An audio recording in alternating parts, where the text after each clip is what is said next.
This is LBC from Global, leading Britain's conversation with James O'Brien.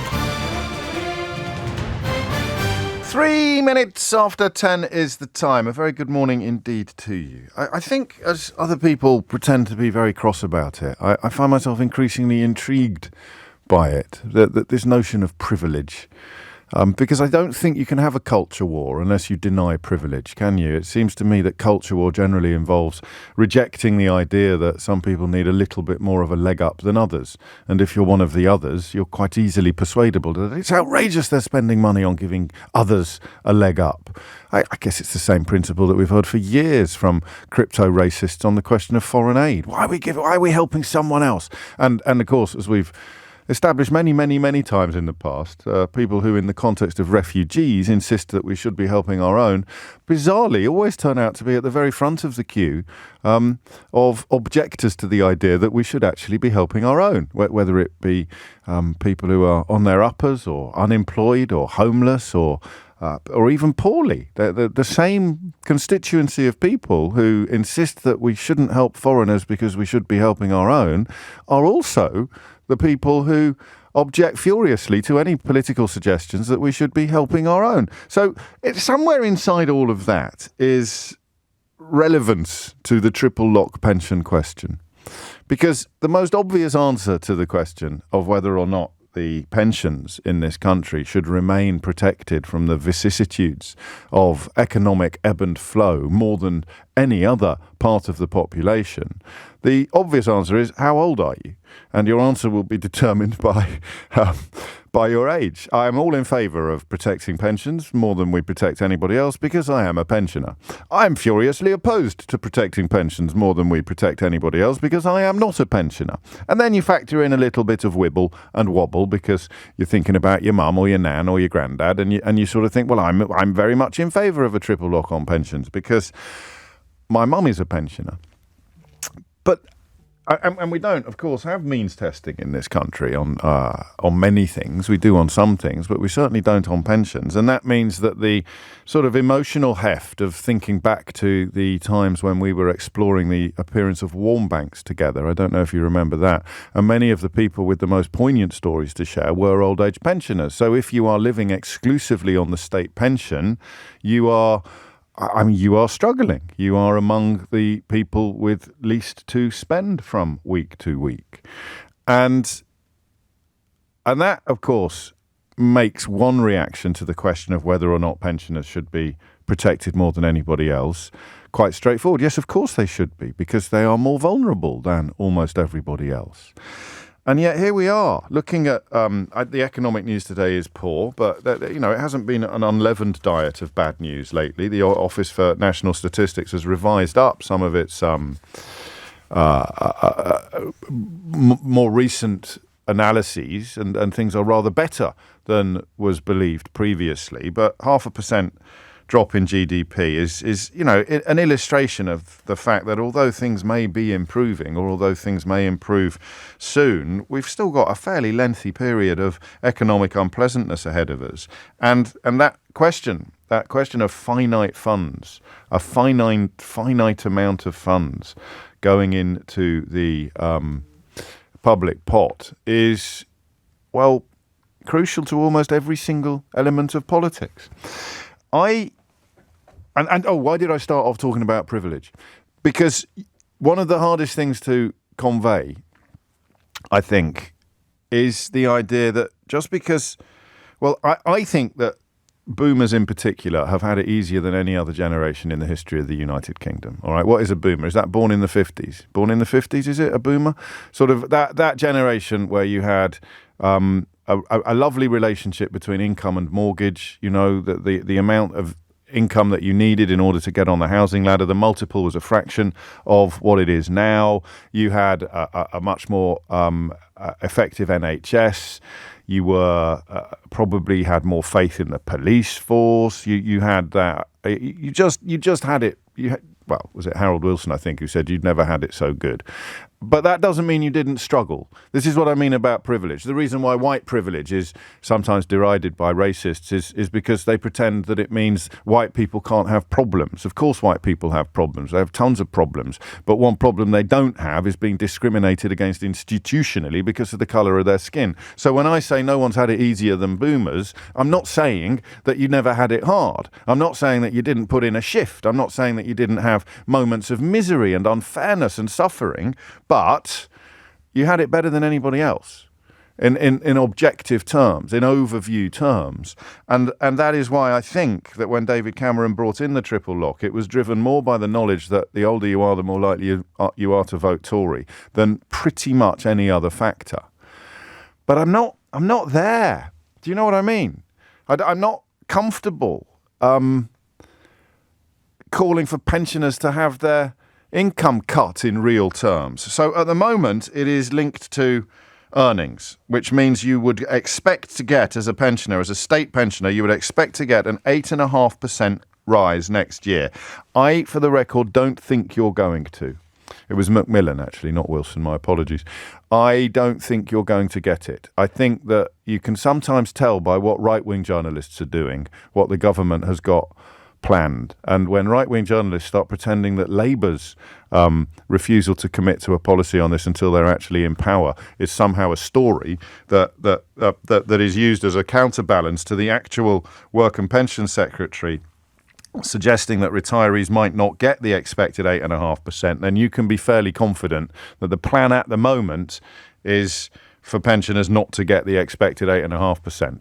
If the Tories are doing something that is potentially unpopular, and you hear right-wing columnists or commentators say, yeah, well, what about Labour? Then you know that the Tories are doing something unpopular. There is no more reliable gauge of how unpopular something the Tories are planning to do than the 80 or 90% of the UK media that is now essentially doing PR on behalf of the Tory party. So, yeah, well, what about Labour? Well, what about Labour? We've got a story for you later today, actually, about another council that is facing economic ruin, and it is economic ruin that has been essentially brought about by Tory mismanagement. But to somehow extrapolate from that reasons not to vote Tory in a general election would be as stupid as using the example of Birmingham Council's financial catastrophe as a reason not to vote Labour in a general election. But when you've got 80 or 90% of the media doing PR for the Tory party, you're going to see Birmingham cited as an example of why you shouldn't vote Labour every day. Well, you're never going to see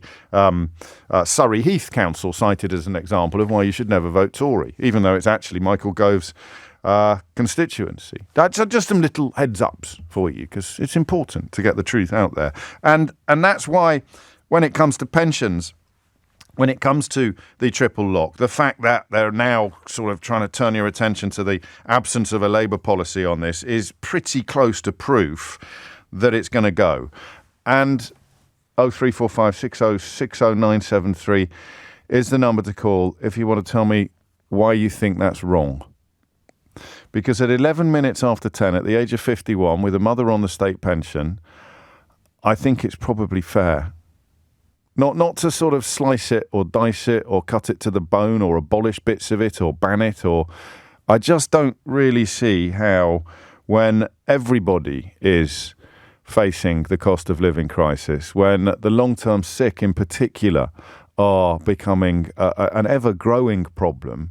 We may talk a little later about a new scheme launching today, actually, to bring life coaches into the lives of people who may be able to return to the economy if they get the right assistance. But I can't sit here now and fully understand why, in an objective universe, if you were basing this on fundamental fairness rather than on what's most likely to get us most votes, I don't see how you can say that pensioners should be getting more protection from inflation than every worker in the country, than nurses, than doctors, than everybody. But I categorically do not want you to cast me as an enemy of the old age pensioner, and I am, on this occasion, I am absolutely susceptible to persuasion.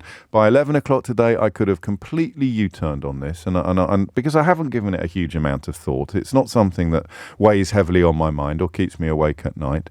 But when I look at the big picture, I can't see how it's sustainable. Indeed, the Pension Secretary has said it is unsustainable. And when I look at the little pictures, I can't quite bring myself to call for its abolition.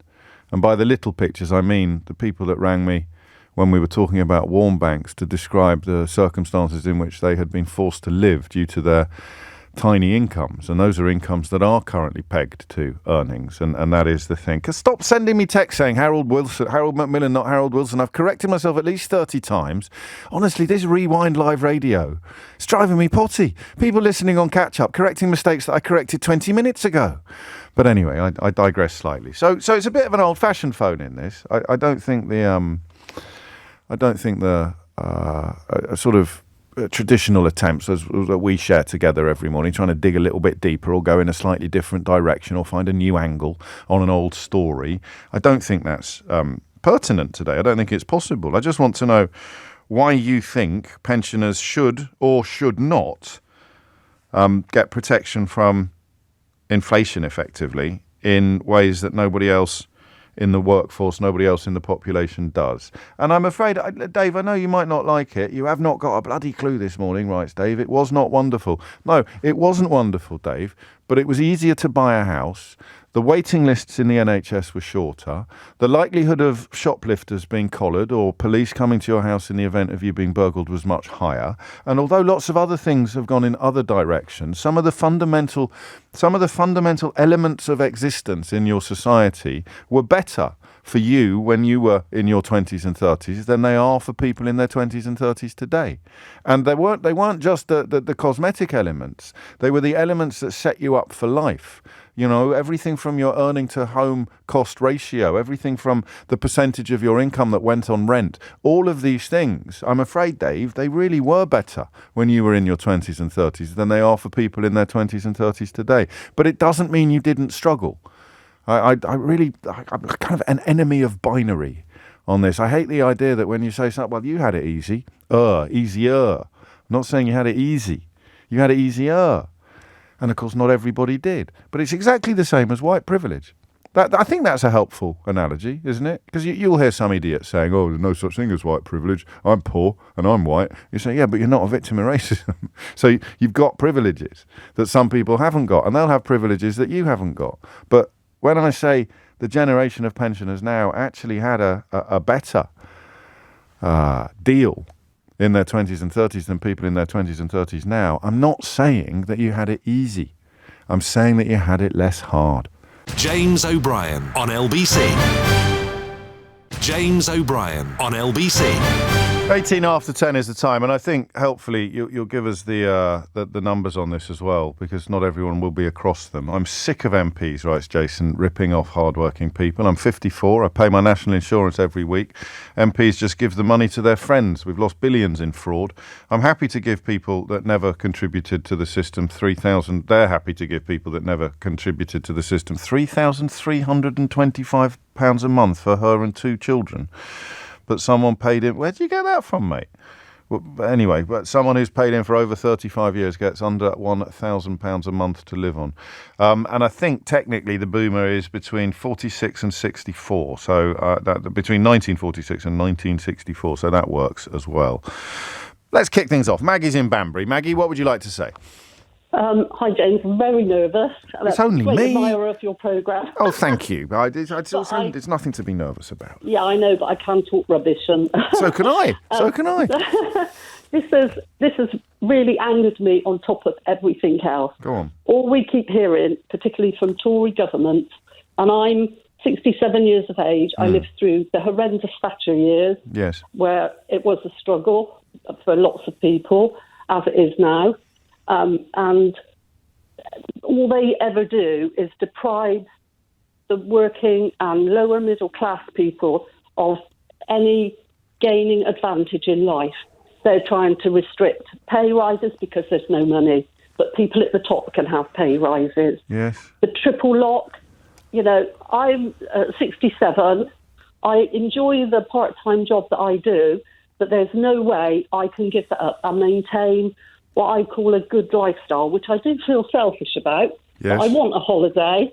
I want to be able to eat out. I want to be able to eat nice food. And why shouldn't I?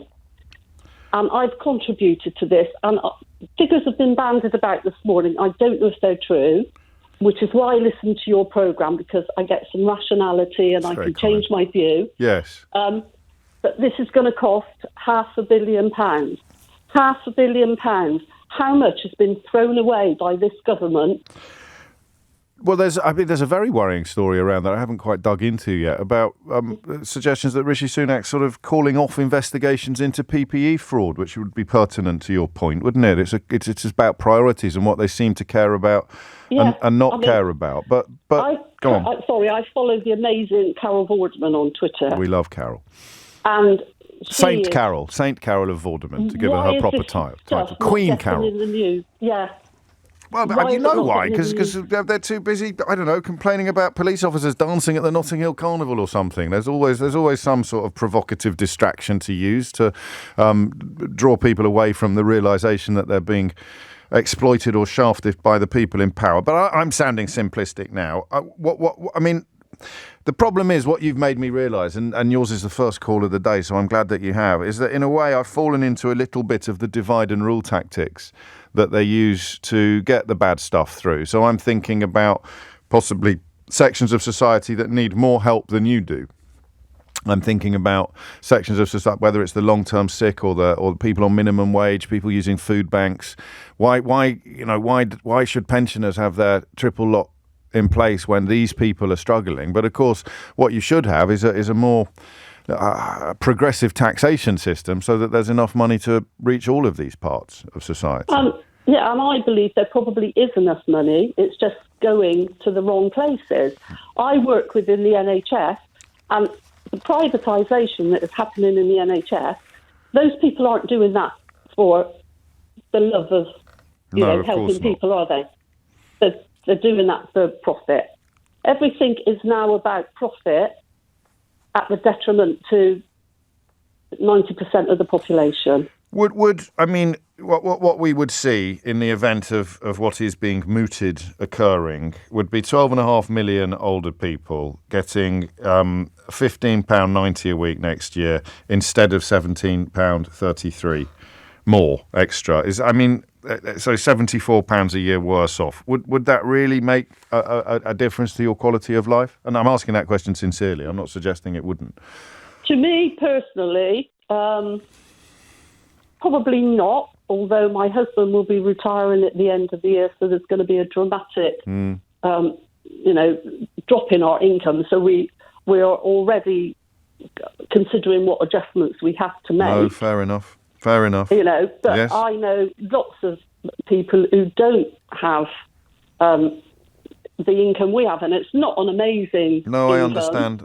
It just seems it's a political choice to focus upon you and that part of society, and to you and to many others that feels unjust and unfair, and whether or not you turn it into a conversation about which members of the same society should get the money instead, or you turn it into a conversation about why the taxation system in this country is horribly skewed towards the wealthy, and the Tories are always arguing with each other about who's going to give more money to the already quite well off. I'll never forget Liz Truss's brief premiership when she came. First thing that Kwasi Kwarteng did was hand me several £1,000s a year, which then, of course, got taken away again by Jeremy Hunt. But quite how that is sensible taxation, I still don't know. Maggie, thank you. A sparkling debut. I look forward to your next appearance. 10:24 is the time. Anything you want on this? If you think we've missed something, there's some means testing, isn't there, for sort of winter fuel? No, there's no means testing for winter fuel allowances. What I have a problem with, I suppose, is the pensioners' equivalent of what I just said about Kwasi Kwarteng. So people getting a pension increase next year whose state pension is a tiny, tiny proportion of their income.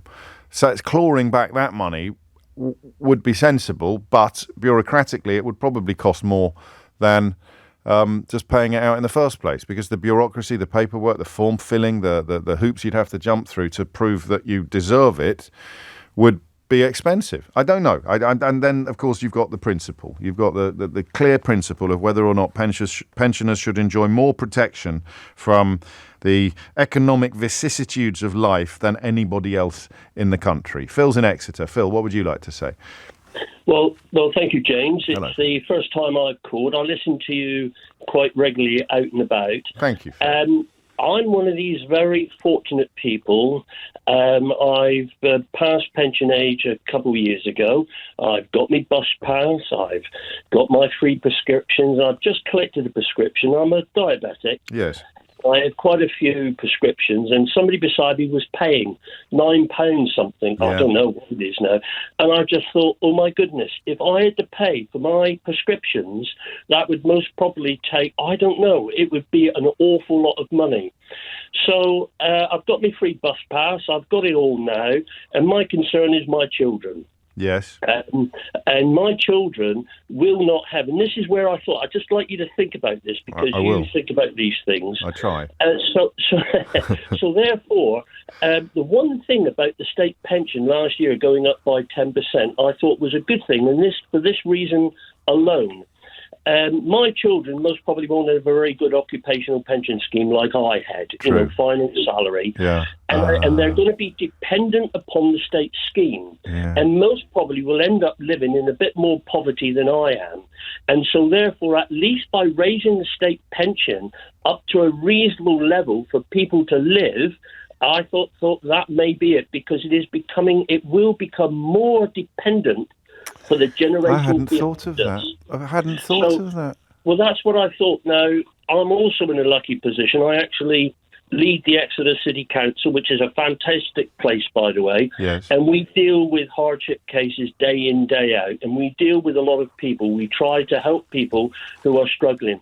And I felt immense guilt last year. Although it's only a proportion of my income is my state pension, that nurses, firefighters, rail workers are struggling and yet they're paying their taxes for me, because that's what we do. Why guilt on that? Well, perhaps I care. I care too much. I do feel for people. I think So you because you're comfortably off pension-wise, relatively comfortably off. Relatively, yes. And nurses and firefighters and public sector workers all pay in income tax or national insurance, all pay into the pot from which the state element of your pension is taken. That gave you pause. That gave you a sort of ethical dilemma. Well, yes, it does. Okay. I'm going to go on a limb here and say that you're not the Tory leader of Exeter City Council, Philip. No, I'm not. I didn't think you would be. I'm a former RMT official as well, so that gosh. perhaps paints you where I am. Don't say, oh God, I was a strange person. No, I said, oh gosh. I mean, in terms of the qualifications that you have for contributing to this conversation. So, yeah, there's a lot of poorer people out there, and yes. I don't mean that in a derogatory term. I knock doors every week, and I see people struggling with their children to get their children to school, needing food banks. And perhaps this is a wider debate. And we've got it wrong. We've become so split since 2016, and we all know what happened then, and that's another debate. Yes, it is. The society is polarised. The old consensus is gone. That we used to have this consensus. And that TV programme that Koonsberg's doing about chaos is excellent, because it's actually demonstrating where we went wrong. So it would have been nice. It'd be nice if she'd reported on some of that stuff while it was actually happening, Phil, instead of 6 years later, mate. Oh, I totally agree. But the only thing is, I'd say to everybody listening, it's still not too late to change, to get our society back on track, to get it the way it used to. I don't mean the good old days of all that. No, you mean a pitch on which everyone plays according to the same Correct. rules. And and some of what Angela Rayner said yesterday with regard to working people in Britain and the protections that they need and deserve would have warmed the cockles of your heart, I'm sure. And inevitably, it's under attack already in the Daily Mail today. Phil, you make a brilliant point, actually. And that point is, it's all very well talking about how boomers possibly had it in many ways easier, in one way, just in terms of the relationship between income and outgoings, with specific reference to property and occupational pensions, as you described. But if you abolish this now, then future generations that are not going to be as well prepared for retirement will also be the ones that lose out. You can posit a future government that brings it back, but, you can't guarantee it. Phil, what a great call. Thank you, mate. It's 10:30. Thomas Watts is here with your headlines. James O'Brien on LBC. James O'Brien on LBC.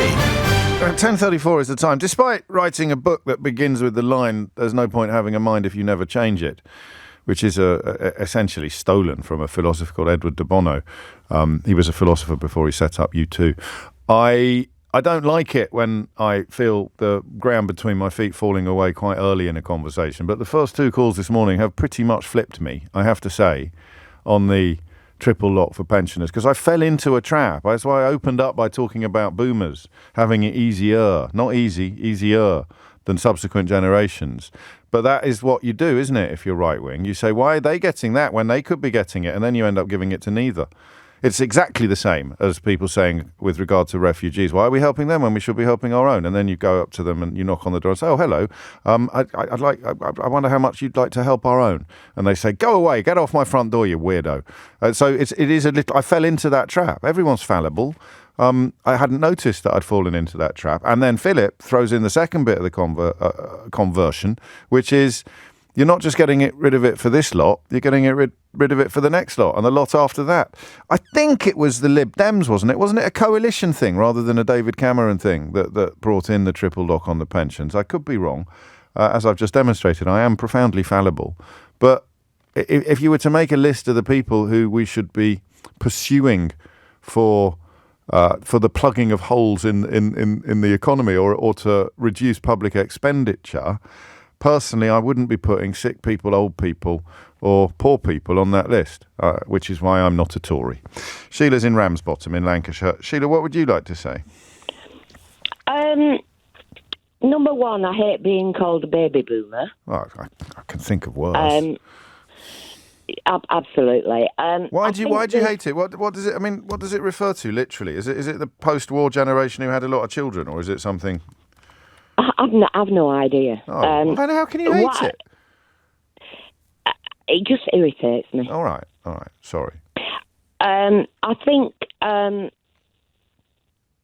thing that irritates me is the assumption that my generation are living off the fat of the land. I live at aged almost 75 on a state pension.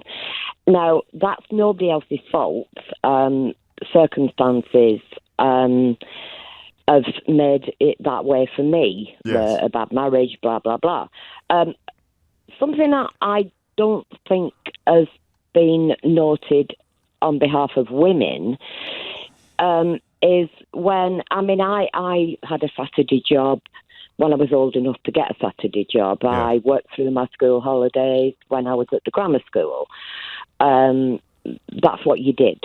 But when I got married and my eldest son was old enough to go to nursery, yes. I took a job. Right. And I was given an option.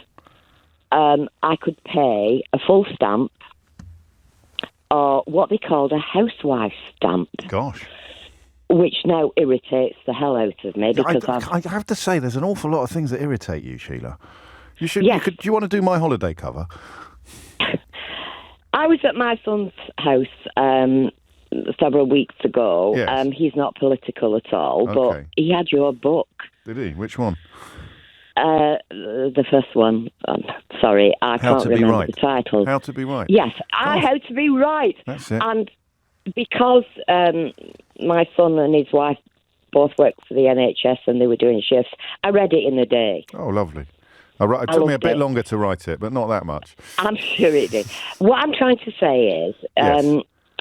I was given this option of paying a higher stamp. I understand, and you didn't, and it's impacted on where you are now, and absolutely, and you are living on the state pension, so to unhitch it from earnings would leave you measurably poorer, and that feels profoundly unfair.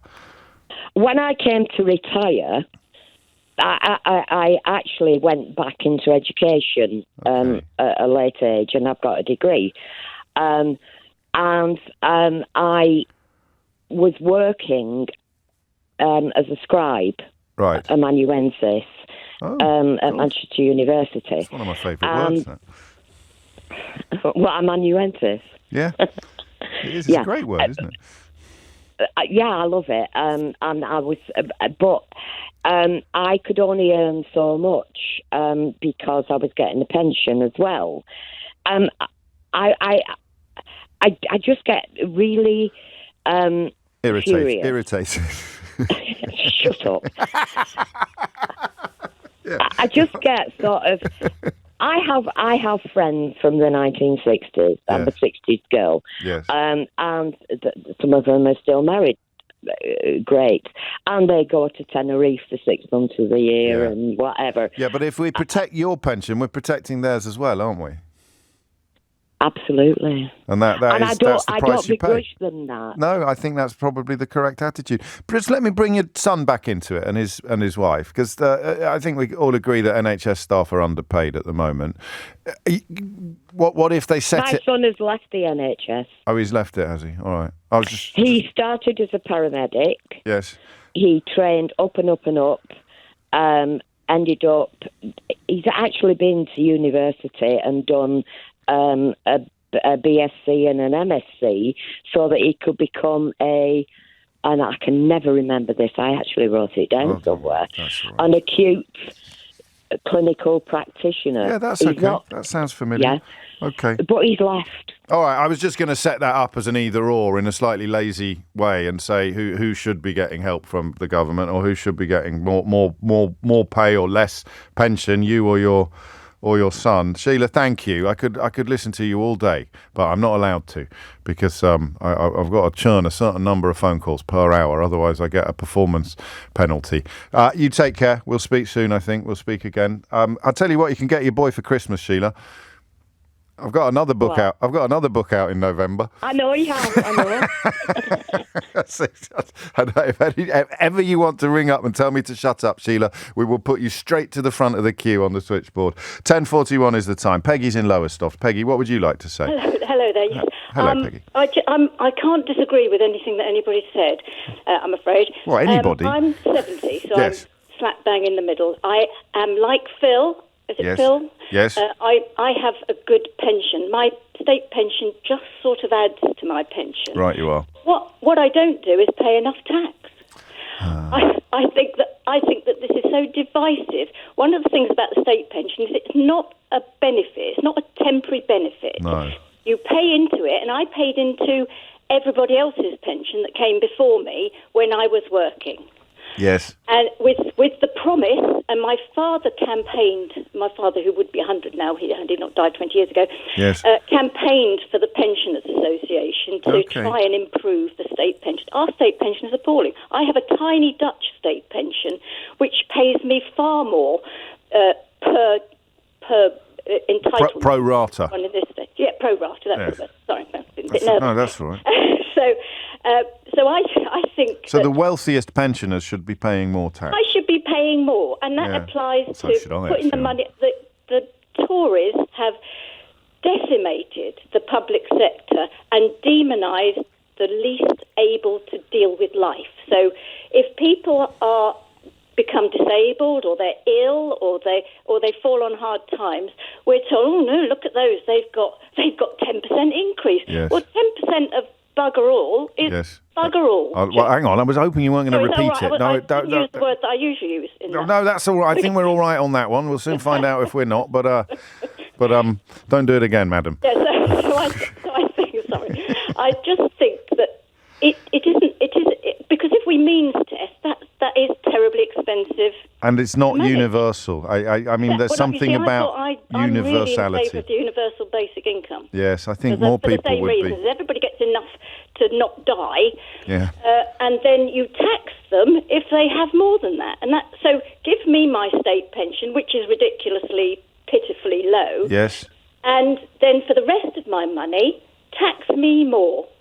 Got it. No, I think that's So beautifully that's put. the- No, Peggy, that is beautifully put. I mean, politically difficult, of course, because you and Phil are not representative of the majority. At least I don't think you are. Certainly the way these stories are presented, reported, reflected, and the way that the votes tend to go. But saying to the wealthier pensioners, we're going to take a little bit more tax from you on your non-state income, would probably be a vote loser. And, of course, your generation and above are more likely to vote. That's one of the great truisms of UK politics. John's in thank you, Peggy. John's in Kingston. Actually, I'll come to John first after the junction. I may as well hit this one on time. There's a first time for everything. We're talking about the whisperings. Well, they're not even whisperings, are they? The Pension Secretary has essentially described it as unsustainable. 12.5 million older people would mean that someone on the new state pension would get an extra £15.90 per week next year instead of £17.33. And if you qualified before 2016, yours would go up by £12.18 a week instead of the expected £13.28. So they're not in and of themselves huge sums of money, and they're not even that huge when you add them all together. But it is a politically very, very live issue. Suzanne's in Cheshire. She says, James, they've got us punching again. They've got us punching down again. We should punch up, not punch down. And I don't think anyone's punching today, actually, on this one. But I think the thought I'm taking away strongest, Peggy's suggestion that actually the most equitable approach to these problems would be a little more tax for wealthier pensioners, not a little less pension for poor ones. There you go. That's the way you sell it, isn't it? A little more tax, a little more conversation, baby. A little more tax for wealthier pensioners rather than a little less pension for poorer ones. And Phil's reminder that you take it away today for the current generation, the current pensioner generation, you're taking it away from tomorrow's as well, and the one after that. And they're not going to be as well insulated with private pensions and property. It's 10:45. James O'Brien on LBC. James O'Brien on LBC. It is 10:49 and I was completely wrong. I apologise. I wasn't trying to be deliberately provocative, you know. I tend not to do that. I'm not sure I ever really did that. Well, I did, didn't I, on things like vegetarianism and dangerous dogs and obesity, but that was a very, very long time ago. But it was ridiculous and lazy of me to come on air today suggesting that the abolition of the triple lock on pensions was a necessary evil, because I hadn't really thought things through, and thanks to you I have. And I mean, it's ridiculous, really, to suggest that with one of the lowest pensions in a comparable economy, one of the lowest state pensions in Europe, we should be enacting legislation that would bring it lower still, or rather enacting policies that would bring it lower still. My thanks to David, who's schooling me a little bit today. It was in the Lib Dem 2010 manifesto, the triple lock on pensions, and it was part of the coalition agreement. I believe Steve Webb, the Lib Dem pension minister, wanted to enshrine it in law. And if you go back to 1980, it was actually Margaret Thatcher who originally ended the link between the old age pension and earnings, which is marks the beginning of their relative depletion. And by relative depletion, he means in comparison, essentially, to other comparable countries. So the triple lock was a slow restoration, but we're still low vis-a-vis the EU. And I like this. There's two people listening to the programme who are having a very friendly and informative exchange with each other on Twitter, and it means I can just cherry pick the points that they're making, because Helen has responded to David, reiterating the point that the UK has one of the lowest pensions in Europe, and of course that the triple lock means the government has to maintain current levels and not let it slide ever further behind earnings, which would plunge pensioners into poverty. So the politics of it is interesting, because it looks like the Tories are planning it, although Julie very cynically suggested maybe it's a bluff so that Jeremy Hunt can come galloping to the rescue at the budget statement and insist that the triple lock is safe, and everyone cheers, and they've somehow managed to accrue credit points for just leaving things exactly as they are. It's a bit like, it's not really, but I love the story, it's a bit like when a company pretends they're going to abolish a well-known brand. like Heinz salad cream, and then they somehow get an amazing campaign going to save Heinz salad cream, and they get loads and loads of free advertising in the news pages. They don't even need to pay for it. It's in the news pages, a story about a campaign to save Heinz salad cream, and then a month later they announce that after much consultation and we've listened to our customers, we will not be abolishing Heinz salad cream. They were never going to abolish Heinz salad cream, so they could be playing the Heinz salad cream card with the triple lock on the pensions. It's actually, the more I think about it, the more plausible that is. So Jeremy Hunt will announce, we're not abolishing we're not abolishing the triple lock on the pensions. And everyone goes, "Way, we love you, Jeremy Hunt. You're the best. You'll say, woo." But I don't know. Labour, I think even more cynically, they're obviously and quite rightly insisting that they're not going to make any pledges until they know exactly what the economic situation they inherit is. It's not very hard to understand that, but if you get up nice and early, you'll be able to pretend that you don't. You won't have with Labour I don't know that they're going to pledge to bring it back in the event of the Tories getting rid of it. Do you see what I mean? I think that's how they keep their options open, and that's a little bit worrying. John's in Kingston upon Hull. John, what would you like to say? Well, I am absolutely appalled what's going on today with regard to the pensions. Well, it's only mooted. It may not happen, John. So you would be absolutely appalled if it did. Listen, I'm as cynical as what you are. I'm naive most days, but I'm feeling cynical today. And you know, it probably is. It probably is what you just said about Jeremy Hunt. You never know. They can bring it back and say, "Whoa, look, we saved it." We know that. You know, we're not. Well, I'm not stupid. I don't know anybody else. But I remember many years ago. Obviously, I don't think he was in work at the time or whatever. Yeah. But I remember a pension scheme called graduated pensions, and for that you used to get for £7.50 a week. What you put in, you got 6 pence back, 2.5p in today's money. Right. Back. So I paid it for years. Then all of a sudden they just scrapped it. Oh, I've never heard of that. No, graduated pensions, just went. And on top of that wonderful woman who I will not name, she allowed companies. Margaret Thatcher. Well, I was going to use a word which I shouldn't. Well, don't, because everyone's effing and jeffing today. Stop it. Go on. But that woman allowed companies 10 years pension cop out. Did she? For 10 years. And this was the height of the yuppies and shares and everything was rising, it was booming, and she allowed them 10 years to not pay into any pensions. I didn't know that. I paid into a pension all my life. I have several pensions. I'm what you would call a baby boomer, which, you know... Well, it's more pejorative that than I realised when I used it earlier today. So, I mean, it's technically an accepted description, and it refers to the generation that you were born into. But some people don't like it, and I understand why. Well, I couldn't care less, to be quite honest. But I mean, you know... As has already been said, we have the lowest pension in Europe. It's only down there. I could be a little bit more. What's the word I'm looking for? Can't really think of the word I'm looking for. But if there was an attack on all the tax dodging, what's going on? With the whatever, you know, the drawback far much money than what they would on what they're talking about giving away on pensions. Yes, you know, it's an odd one, isn't it? Why do you think they've done it, John? Why do you think they floated this? Just as I said earlier, because Jeremy Hunt, when he does his autumn review, we have decided to save the triple lock, and as you've already said, because people are fickle and they're not politically like what I am. They'll go, yeah. They'll fall for it. They'll get their little Jeremy Hunt flags out and start waving them furiously.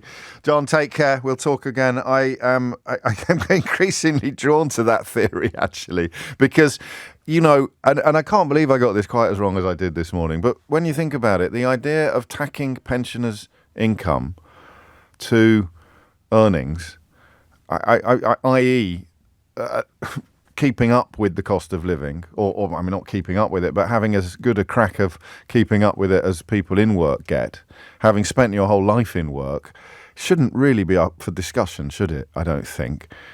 I'm a bit surprised at Mel Stride opening this Pandora's box, actually.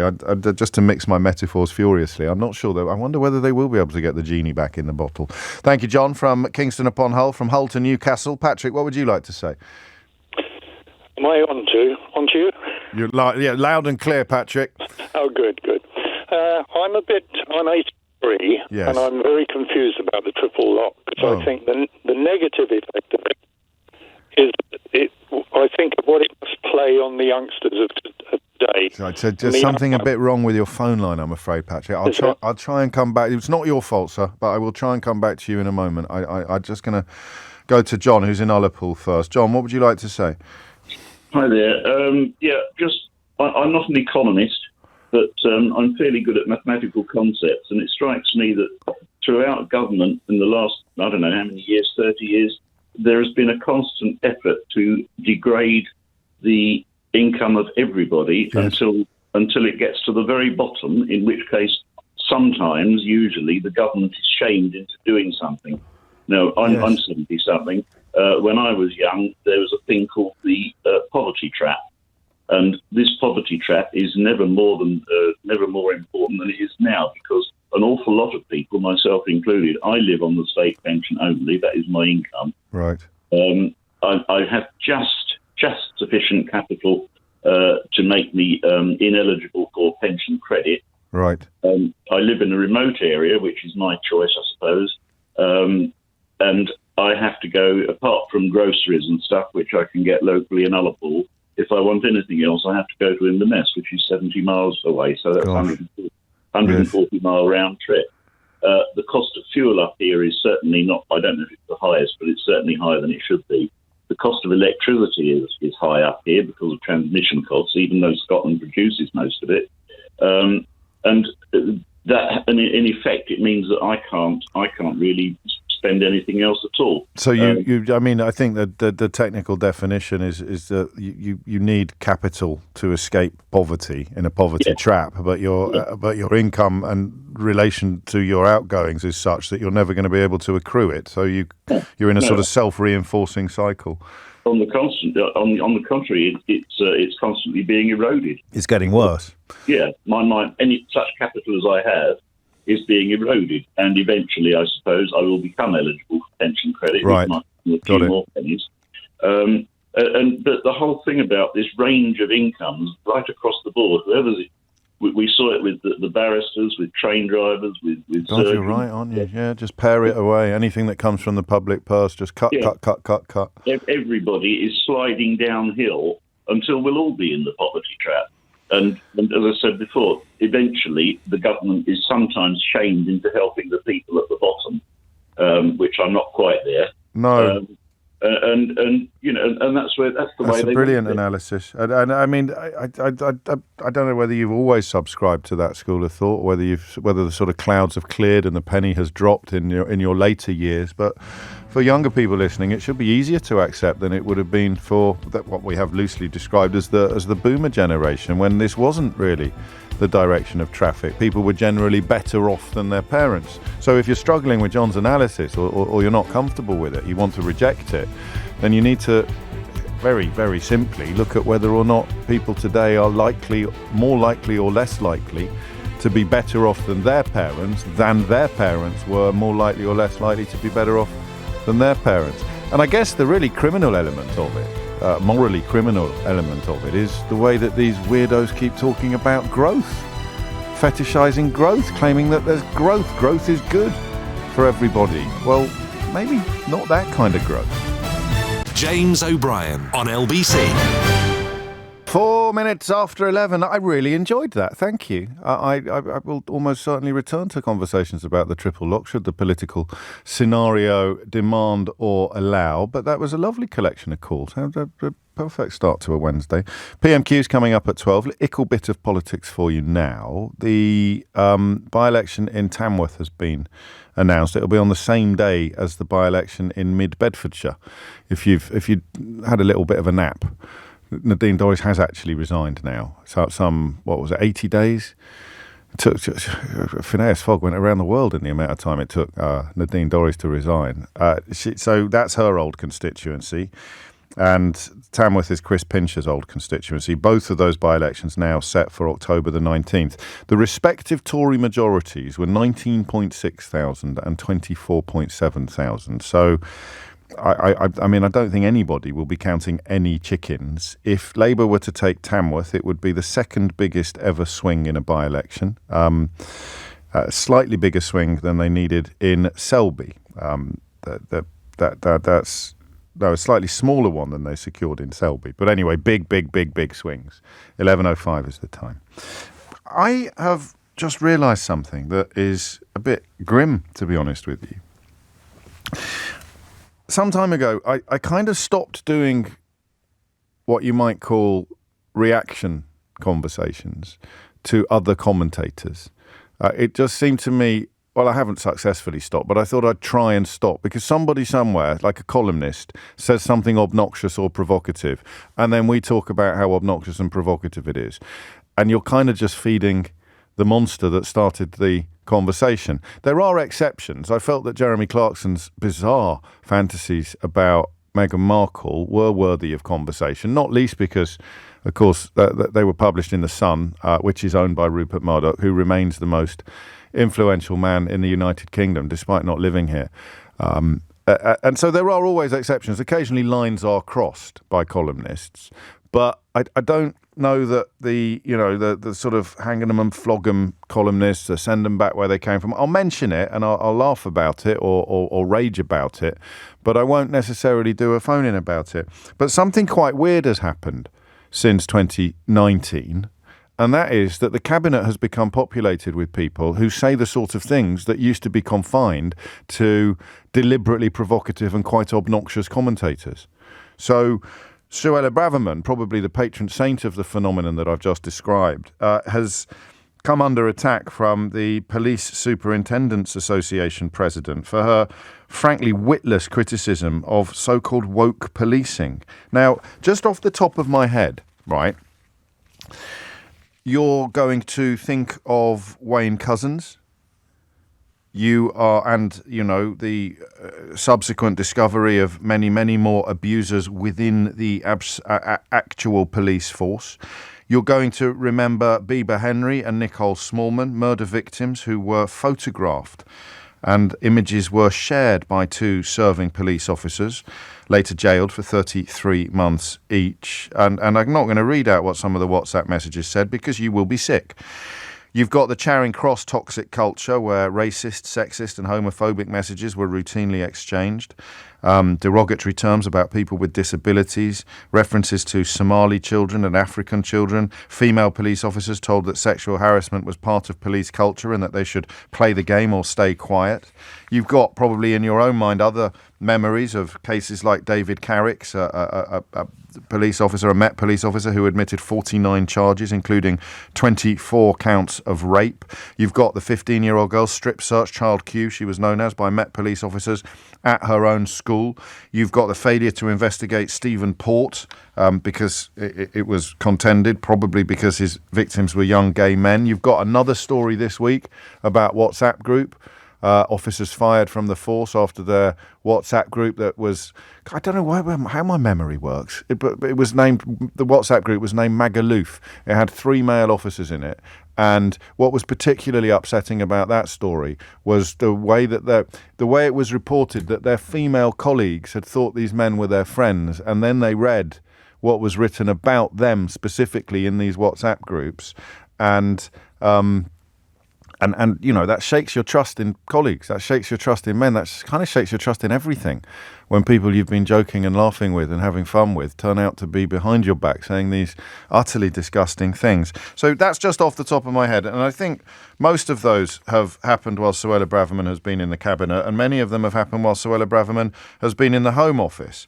But she has decided that the things that people should really be getting upset about with regard to the police force is what she describes as the unacceptable level of woke policing. So she talks about badges or the progress flag, and I think she's probably talked about dancing at the Notting Hill Carnival, which has been a sort of camouflage for anti-black racism as long as I've been doing this job. Why are police officers dancing at the Notting Hill Carnival? Here's a little thing that I worked out earlier. No one has got a problem with police officers dancing at the Notting Hill Carnival. Literally nobody has got a problem with that. If people profess to have a problem with that, if I invite you to ring in and tell me why you've got a problem with police officers dancing at the Notting Hill Carnival, what you're really objecting to is police officers being nice to black people. That's your actual problem, whether you realise it or not. That's what you're actually objecting to. Nobody's got a problem with police officers wearing pride badges or wearing one police officer on one day wearing a multicoloured helmet or having a bit of a boogie at a pride march. What you're really objecting to is police officers being nice to gay people. Because you're not really allowed to be publicly racist or publicly homophobic anymore. And so the ways in which you can be subtly racist or subtly homophobic involve attacking the police for being nice to the people that you hate. Literally nobody's got a problem with dancing at Carnival, a copper dancing at Carnival. Literally nobody has got a real problem with that. So what Suella Braverman is alluding to when she talks about unacceptable levels of woke policing is, I don't know, fairly straightforward, fairly easy, perhaps, to understand. And the same with environmental protesters. You know, or with police officers taking the knee. No one's got a real problem with police officers taking the knee, unless you've got a problem with police officers expressing solidarity with victims of racism. And if you've got a problem with police officers expressing solidarity with victims of racism, then, well, there's a word for you. It's the same with booing the Black Lives Matter moments at the beginning of football games. If you're booing that or you're defending the booing of that, then you've got a problem with expressions of anti-racist sentiment. And if you're anti-racist, well, you can remember your GCSE maths. What do two negatives make? So if you're anti-racist, what are you? Yeah. So why do people like Suella Braverman attack police officers for trying to foster warmth and friendliness with the people that they are serving, the people that they are protecting? Because the idea that the police exist solely to clobber criminals is arguably one of the stupidest things you're going to hear all year. The police exist to foster community spirit, to make places safer, to make people feel safe, to make people feel confident that in the event of being victims of crime, they can go to a police officer and be looked after. God knows they've got a hell of a lot of work to do after the Wayne Couzens case, but up pops a Home Secretary claiming that the real problem with the police is that they are too woke or that they are politically correct. It's insane and disgusting. I didn't realise how serious it was, actually, until I had a little look at what what Paul Fotheringham, the Police Superintendents Association president, said, because I thought to myself, you know what, you're getting a bit carried away about it. No one takes Suella Braverman seriously. But speaking at the association's annual conference in Stratford-upon-Avon, he said, literally, she references dancing and fraternising with political demonstrators, which we assume relates to police attending at Pride. She talks about the displaying of the progress flag and the wearing of badges. These are deeply personal and passionate matters for our staff and our communities. He said, what I have actually seen are plenty of examples of effective community engagement and a desire to promote and welcome inclusion in all its forms. And this, of course, is a fellow who's earned his spurs in uniform. Trust and confidence starts with how we treat our people. If they cannot be their true selves at work, how can we expect them to police our communities in the best possible way? I'll remind you again, Wayne Couzens, the Charing Cross WhatsApp groups, Bieber Henry and Nicole Smallman being photographed by Jamie Lewis and Dennis Jaffa. Couzens, of course, killed Sarah Everard. You've got the 15-year-old girl being strip-searched by Met police officers. You've got David Carrick admitting 49 charges, including 24 counts of rape. You've got WhatsApp groups popping up almost on a monthly basis full of officers displaying the most disgusting language, and you've got a Home Secretary who's worried that the police are too woke. Just run that by me, will you? Just talk me through that. Talk me through how Suella Braverman looks at that brief catalogue of criminality by serving police officers, of moral depravity by serving police officers, and concludes that the real problem in the force, well, it's the ones that are trying to be nice to the people that they're policing.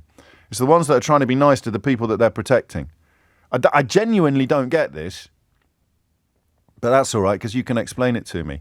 Why do you think Suella Braverman expresses unhappiness with what she describes as woke policing. What is she playing at? 0345 6060 973. To what sort of person is Suella Braverman trying to appeal when she makes more of a fuss about people dancing at Pride or Carnival or wearing a progress flag or a badge than she does about routine exposure of WhatsApp groups where police officers are engaging in exchanges and language that are disgusting to the point of discriminatory, to the point of criminal?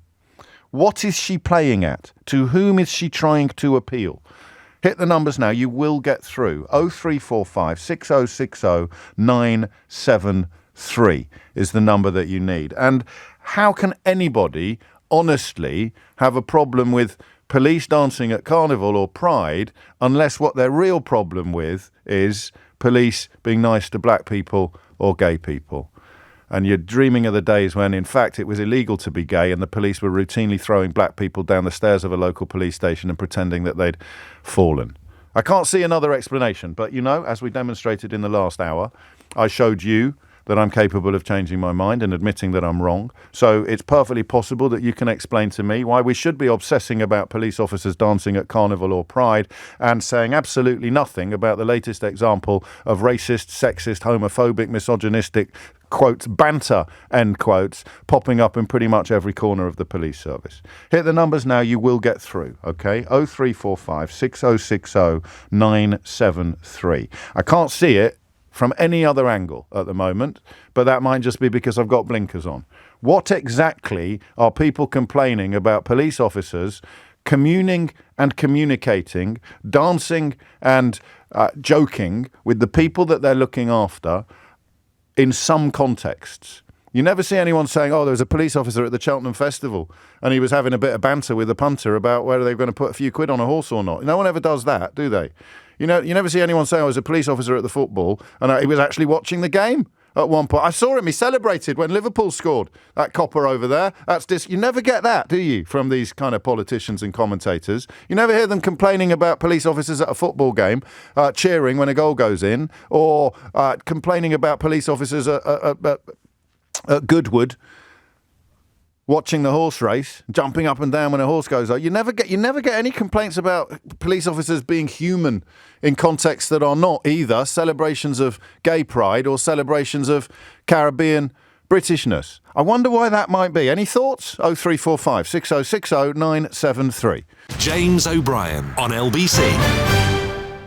James O'Brien on LBC. I have to give a special word of thanks to the texter from the first half of the programme, the first hour of the programme, who got in touch to tell me that Edward de Bono, the philosopher, and Bono, the lead singer of U2, is not actually the same person.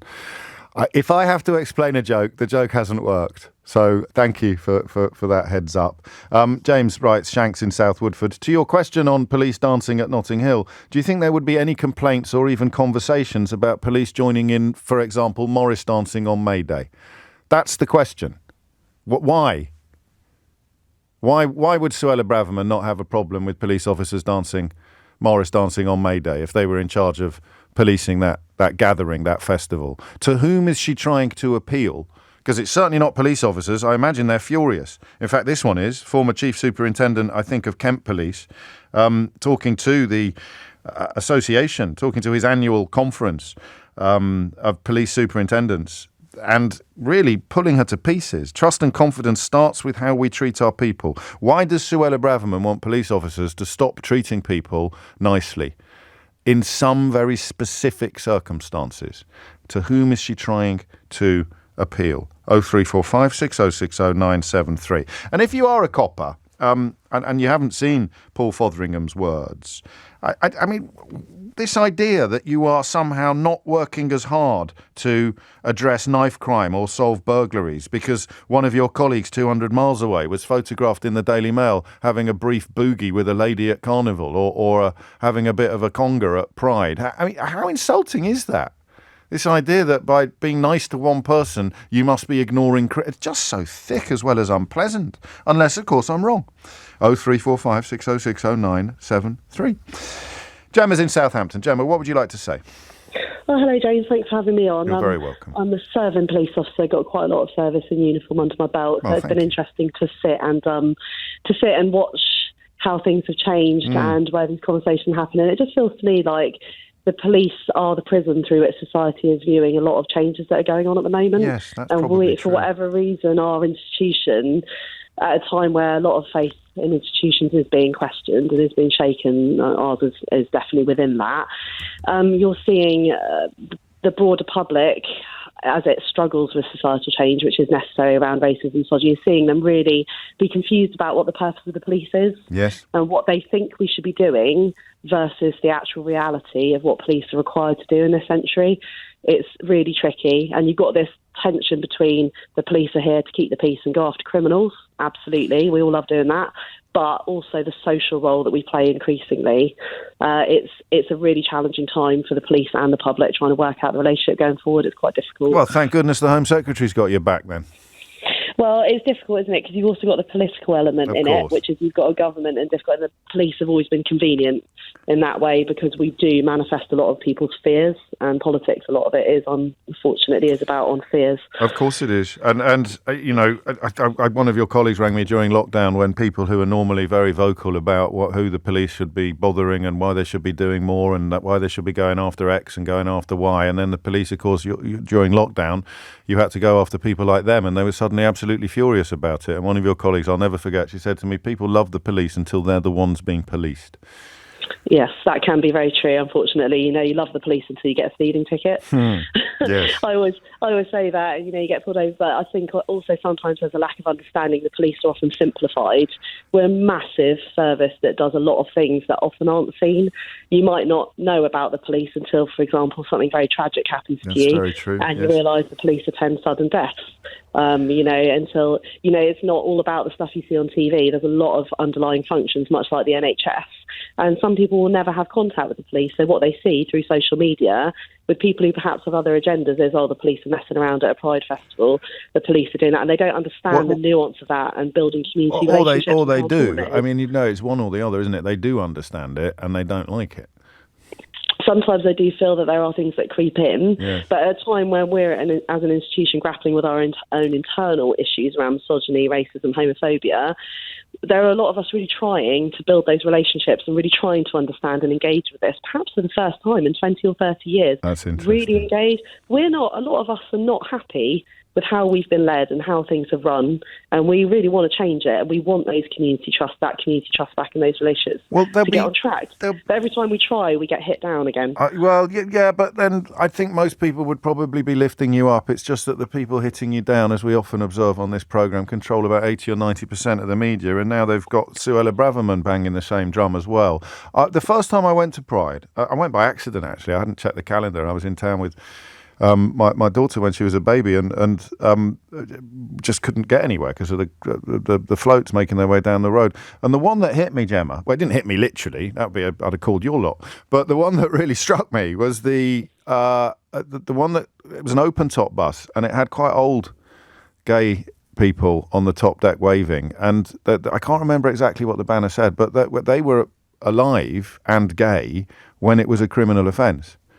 And so I always thought that a police officer at Pride, perhaps going the extra mile to make the attendees feel warmth or feel welcome, I thought that was actually a political act. I thought that was a beautiful thing to do. There's someone that would have been arrested when he was 20 is now seeing a police officer join in with a celebration of sexual or sexuality equality. And that's the key part of it, is the joining in, it's the partnership. The policing are the public, police are the public, and the public are the police. We police by consent in this country. No other country does that. And I don't think anybody in policing really wants to go towards the more paramilitary styles of policing that you might see, for example, in the States. No. We are part of the community. We're human beings. We're fallible. We're just like everyone else, but we work in partnership. So truth and reconciliation is really important for that. And we have to go that extra mile with community work. And neighbourhood policing is core to that. It's so important that has sometimes not been given the resourcing it needs in the face of austerity. We're trying to get that back now. None of that means that we're not going after criminals. But that's the bit where I refuse to believe that people aren't being deliberately obtuse. I mean, you know, if you spend a day in a school teaching children about drugs, the idea that means you don't care about murders and knife crimes that may even have happened in the same timescale is just so obviously stupid that there's clearly some other prejudice at play. And you're right about austerity. 21 out of the 43 police forces in England and Wales, Mr. Fotheringham told his audience, still have fewer officers now than they did in 2010. But the Home Secretary's banging on about wokeness. It is exhausting, and it's exhausting every time there's a new thing that they think might help to boost confidence in leadership in the government. It's like, well, we would love to, for example, really go after shoplifters and really make a concrete effort around that, but we don't have the resourcing. And there's a general sense of confusion in my perception as to what the police are here for, what we should be doing. We are being pulled in several directions at once.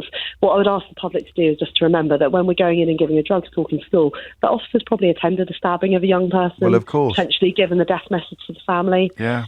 We know what it looks like, just like the traffic officer that gives you a ticket has attended more fatal car accidents and given death messages to bereaved families than potentially most people will ever have hot suppers. It's not for no reason. There's a reason behind everything we do. You're getting it from all angles, aren't you, at the moment? Because I'm here sticking up for your lot, but also, of course, reminding everybody of the terrible examples of what's gone on in police services in recent times. And then you've got people coming from a slightly different moral place attacking you for trying to be decent, and the Home Secretary is siding with them. I would just ask the public to just stay with us. We are trying. There are lots of really good people in the police, the majority. We do have issues, you know, we can't deny that. We, like all the cases, I've just listened to them. We're all very constant, and I'm not one of these people who gets defensive about my profession, you know, and as we see in the NHS as well, we've got, you know, with Lucy, we've all got issues. We've got things that need to be done, but it's full of people who join the job to protect and safeguard communities, and we're highly motivated. We need the right leadership, and I'm really pleased with the superintendent who's come out today. That's the kind of front-facing leadership based on morals and he paints a target on his back by doing that, which is wrong, really, because a senior police officer, albeit I think he's retired actually, but the head of the Superintendents Association essentially calling out a Home Secretary's disgusting behaviour, or disgusting depictions of the police service. That's what leadership looks like, and it should not involve painting a target on an officer's back or an ex-officer's back to the target to be followed by the cabinet, by the government. Thank you, Gemma. You're an absolute credit to the uniform and to the country. I needed to hear that. 11:30 is the time. Thomas Watts is here now with your headlines. James O'Brien on LBC. James O'Brien on LBC. It's 11:33 and you're listening to James O'Brien on LBC. The head of the chair of the Superintendents Association, the Police Superintendents Association, taking a rare swing back at the Home Secretary's ludicrous claim that confidence in policing has been eroded because forces pandered to politically correct causes. Suella Braverman has got a major shock coming when she learns about Wayne Couzens, when she learns about David Carrick, when she learns about the toxic culture at Charing Cross, the appalling treatment of the murder victims Bieber Henry and Nicole Smallman, the failure to properly investigate Stephen Port, the strip searching of a 15-year-old black girl by Metropolitan Police officers in her own school. But it's none of that. No, it's being nice to people at Pride and Carnival that's causing the problem, according to Suella Braverman. So fair play to Paul Fotheringham for pushing back. This is the crucial line. Trust and confidence starts with how we treat our people. If they cannot be their true selves at work, how can we expect them to police our communities in the best possible way? When the government uses language in this way to position the police as political rather than inclusive, are we opening the door to a rhetoric of discrimination against those most vulnerable in our communities? And No Hostages takes up the point on Twitter when he says, you talked about the police looking after people at Carnival or Pride. The alt-right mindset is that the police are not there to look after people like that at these events. They're there to keep them in line. Normal people get protected. Deviants get policed. And I, as I've said a few times now, struggle to see a better analysis of the situation than the one conveyed in those thoughts. Debbie is in Bromley. Debbie, what made you pick up the phone? Oh, hi, James. Thanks for having me. And apologies if this comes across as a bit of a gobbledygook. It's don't not worry. meant to You're be. in good company. Firstly, I'm not a fan of this woman in any shape or form, and I don't have any arguments or disagree with what you've said. However, I do believe that people in authority are there to do a job. And the only analogy I can put it close to is bringing up my children. I was not their friend. I'm sure you were. I was not their friend. I was their parent. No, but I'm sure you had fun together at times. Of course we had fun together, but And I cuddles? wasn't... Cuddles? Yes. Lots of cuddles. But that was parenting. Yes. My children are now in their 40s and they're probably the best friends I've got. It's time for us to be friends now. What's the crossover point? What's the age at which you're allowed to be friends with your children? My opinion, early 20s. What if you're a doing really the early job. developer? What if you're very precocious? I've got an 18-year-old that is probably more of a friend than my other two were when they were in their 20s. So not early 20s then?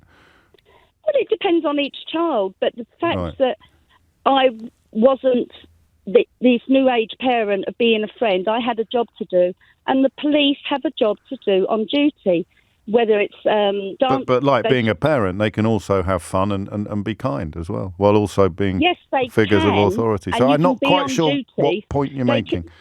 They're there to be respected, and they're a form of authority, Yes. whether that be on a May Day pole dance issue or a pride gig or whatever. They're there as a figure of authority. Now, if they want to support they're not though. they're not they're not exclusively there as a figure of authority. They're also there as a figure of help. And you know, Yes. it's if a child is lost, they don't want to be frightened of police or see them as authority figures. They want to be able to go to the policeman and say that they've lost their mummy, and the policeman will help them find them. And I bet you danced with your children when they were young, didn't you?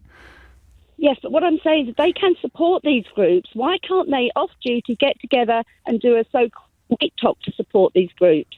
Well, maybe they do. Well, that's absolutely fine, but I truly believe Do a what? do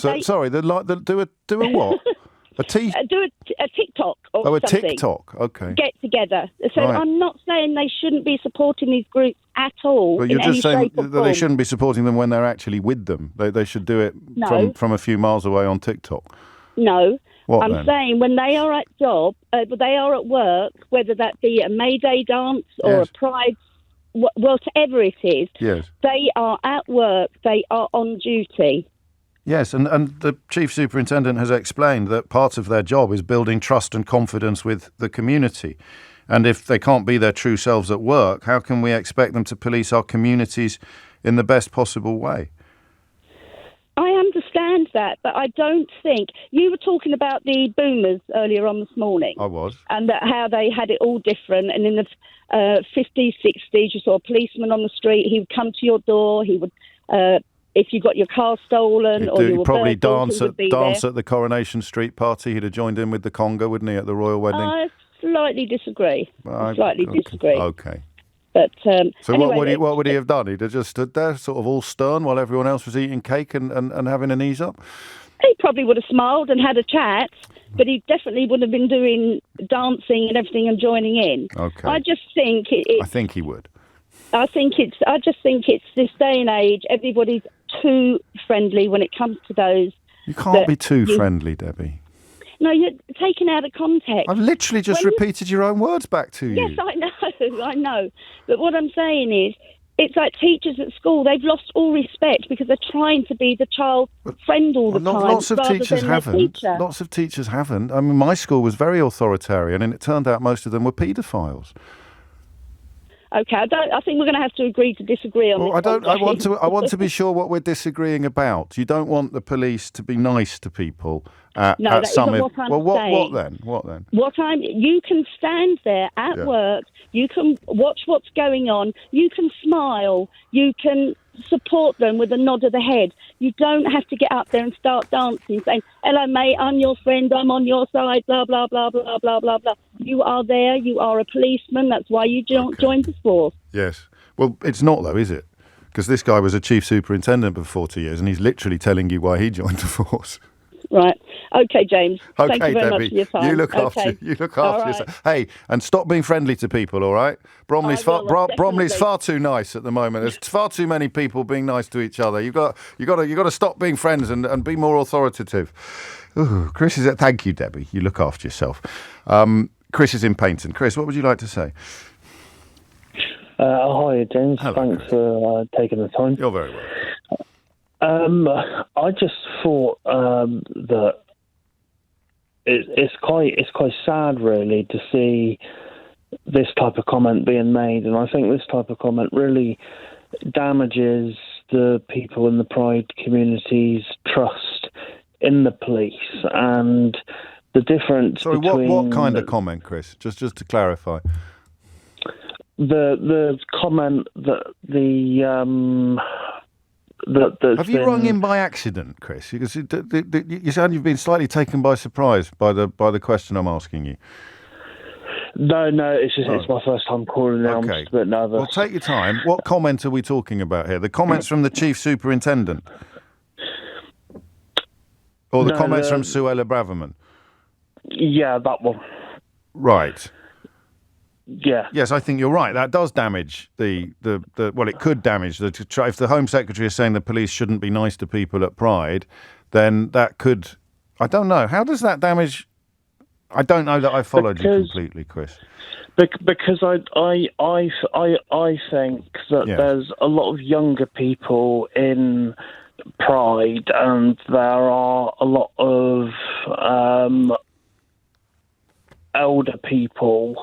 Or older people in the force who may not, be of the supportive mindset.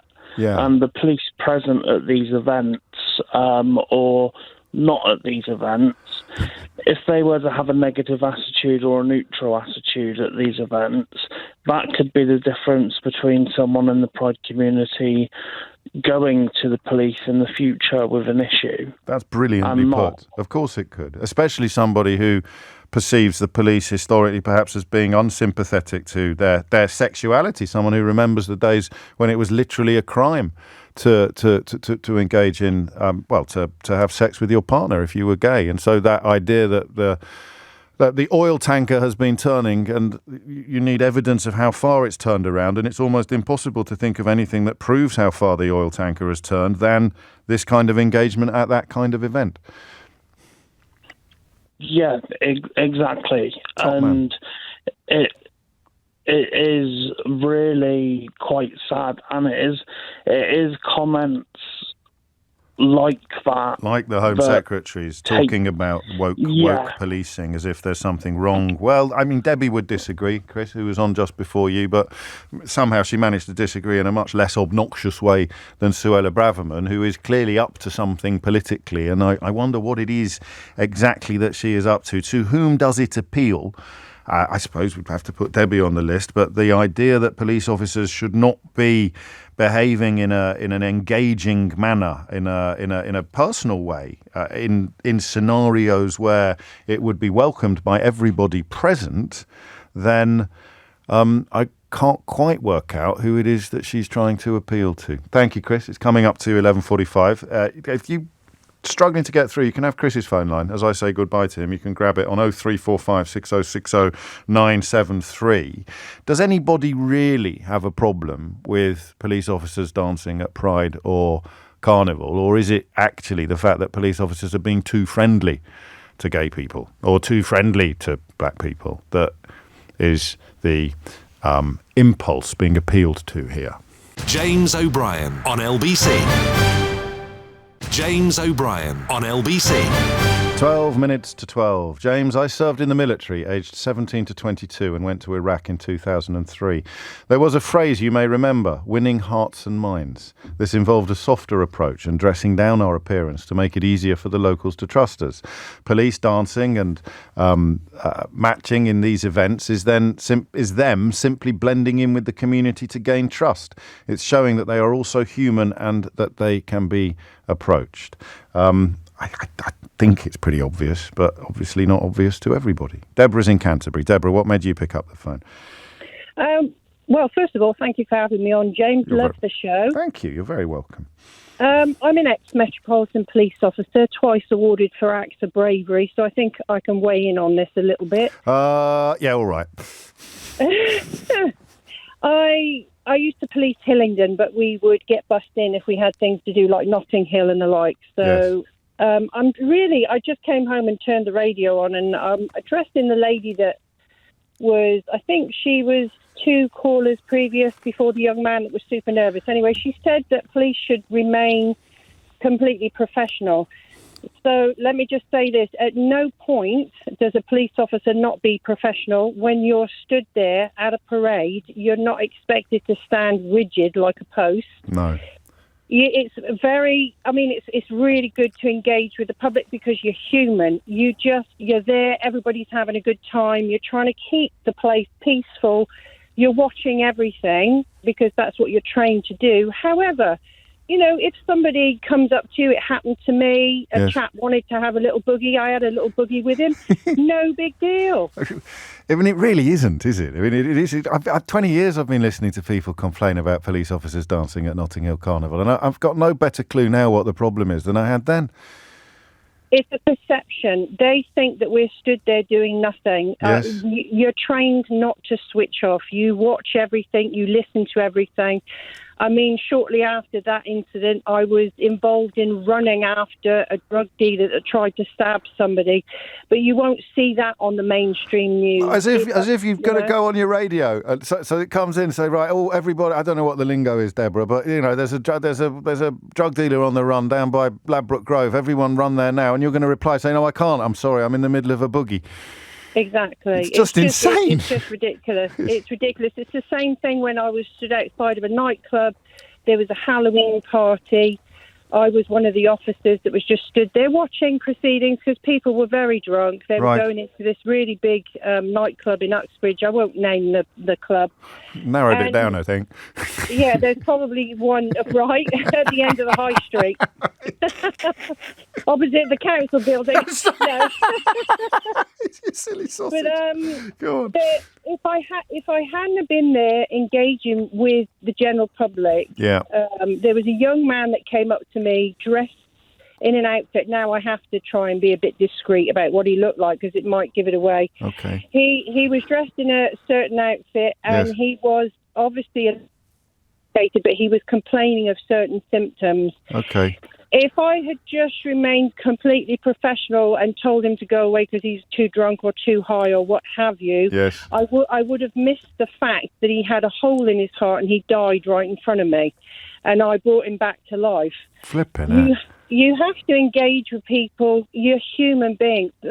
Shall I tell you what? When I was in the police, you hated whether you do it or whether you don't do it. You can't seem to win. No, I get that sense. I think Gemma, you missed Gemma's call. She's still in the service, and she made that point that having a Home Secretary come out with all of the problems the force has got at the moment, with various scandals and crimes, having a Home Secretary claim that the big problem is woke policing, just adds to the burdens, doesn't it, of the people still in the job, Deborah, I think. I would love to see her on a shift, some of the shifts that I dealt with.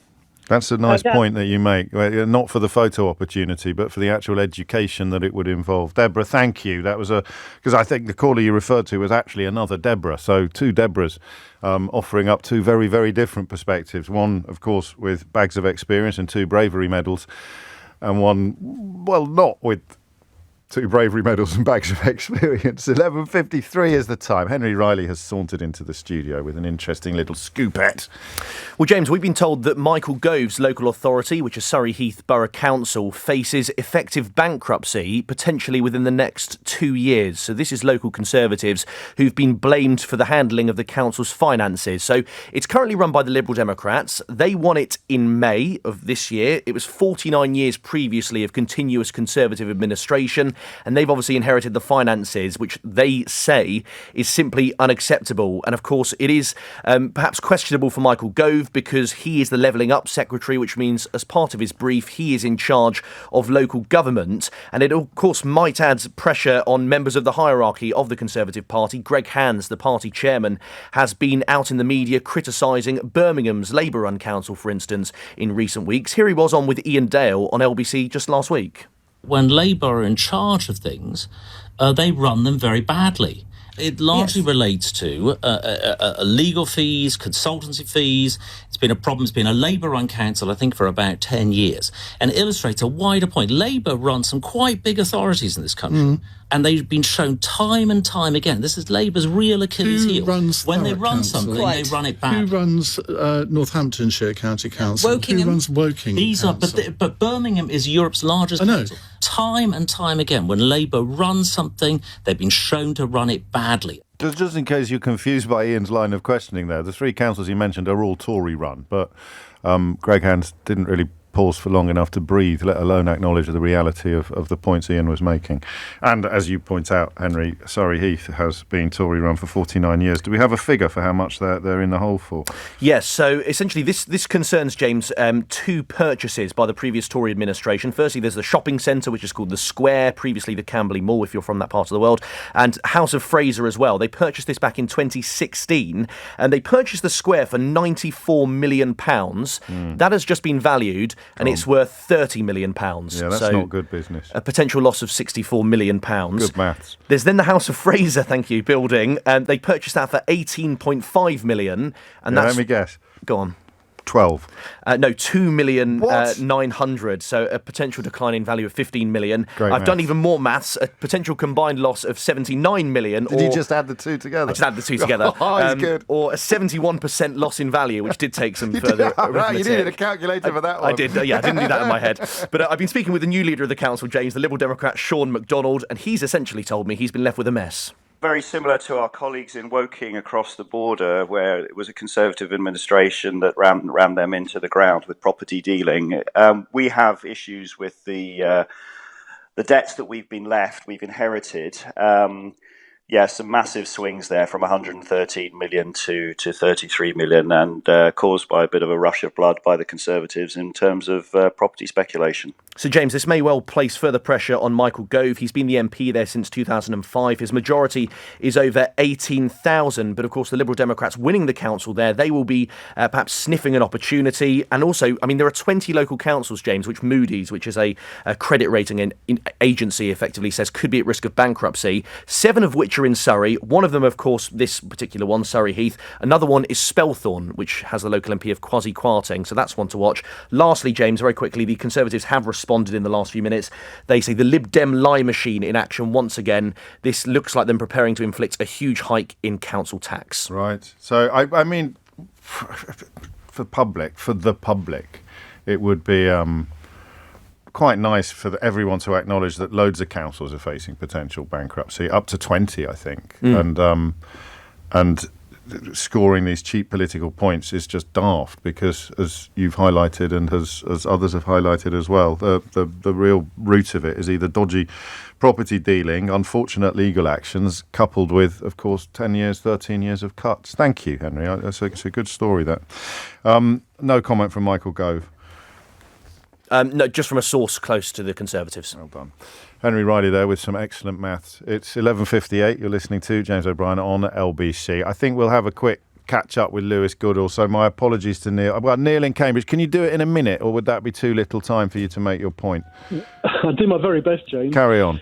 It's just that, you know, as a former officer of 31 years, it's critical to me that the police do engage with the public. And this isn't about looking nice or being nice. It's about an operational impact. Of course. One of the things I used to talk to my young officers about was two things, really. The first is that if you treat everybody you come across in the way you'd want one of your loved ones treated, then you will not be wrong. You cannot go wrong if you take that as a base. Whether your loved one is gay, whether your loved one is mixed race, whether your loved one is a woman, transgender, whatever. Yeah. You treat them in the way that you'd want those treated. And ultimately, we all join the police, actually, to take away the baddies, to make it better for society, to take away those evil people who disrupt communities. And every person you interact with is a potential juror. Gosh, crikey. And so, if a jury member believes that the police are homophobic, racist, and misogynistic, then you're less likely to get a conviction. That, Neil, you brought it in almost on a minute, and that is a really powerful, substantive point with which to close. I'll just very quickly read this out as well. James, I'm a retired police officer. My father was a police officer and killed on duty. Grandfather was a police officer. Uncles, cousins in the force. I've got a photograph from 1931 of my grandfather dressed as a woman taking part in the annual fancy dress football match between the local police in Inverness against the local council staff. So there it is. Lewis Goodall is here to tee up PMQs. What do you think? What's going to... Where are the openers? I wouldn't be surprised if this question nutrient neutrality, which doesn't sound very interesting. Because in a weird sort of way, I mean, just in case people haven't been following this, why would they? This essentially relates to proposed changes the government wants to make, Michael Gove wants to make, making it easier for house builders to build homes whilst paying less attention to effectively nutrients like phosphates and so on ending up in waterways as a result of their construction work. Now, as you know, James, our waterways are not exactly in the most robust health as it is. But this was around last week, though. Why would they come? Well, because Labour today has said in the House of Lords that they're going to oppose this measure. I see. So Angela Rayner, one of her first actions as Levelling Up Secretary, Housing Secretary, she's written in the Times with the new Shadow Environment Secretary Steve Reed saying that Labour in the Lords are going to oppose it. And in so doing, just because of the weird parliamentary mechanics which need not detain us, that will basically kill it. Because, as I say, for odd parliamentary reasons, the Commons won't be able to send it back to the Lords. So if the Lords vote it down tonight, which it looks like they're going to do because Labour are going to oppose it, this Green attempt led by Jenny Jones, Baroness Jenny Jones in the House of Lords. Jenny Jones. Everybody Jenny Jones. Send up the signal, Jenny Jones is coming. Then it basically means that it will kill it. But the interesting thing is about that is that in a weird sort of way, I think both front benches will be quite happy to talk about it. Okay. Because Sunak... Well, and Gove has tweeted about this morning. They want to sort of suggest, Labour is the party opposing building. The shares in housing companies went through the roof after this was announced. Well, yeah, because it'll allow them to build. I mean, at the moment, they're struggling, partly because of interest rates. There's less demand for houses and so on. But Labour sense an opportunity because they see from focus group after focus group and from poll after poll that the issue of sewage in our waterways is actually high. The public are bringing it up unsolicited, unprompted. Yes. It is one of those things. It reminds me a bit of the 2017 general election campaign when May got in trouble over fur. Yes. It's one of those things that online, on social media, on Facebook, people are sharing memes about it, people are sharing articles about it. It just captures the public imagination. So Starmer and Labour think, and indeed, I think this is one of the reasons they wanted to move Nandy, because Nandy was actually quite in favour of this change that Gove is proposing. They think that there is greater political capital for them in being seen as the guarantor of the environment on this one. It's an interesting one then. So clear building. blue water here. It's brownish water perhaps. Brackish water. Filthy water. Yeah, filthy water. Yeah, we couldn't have picked a worse figure of speech then, actually, could I, on reflection. As ever at this point in proceedings, we reserve the right to cross immediately to the House of Commons when Keir Starmer gets to his feet. Unlikely to get 6 questions out of that, Lewis, or not? No, probably not. And as I say, it may well be something that Sunak brings up rather than Starmer.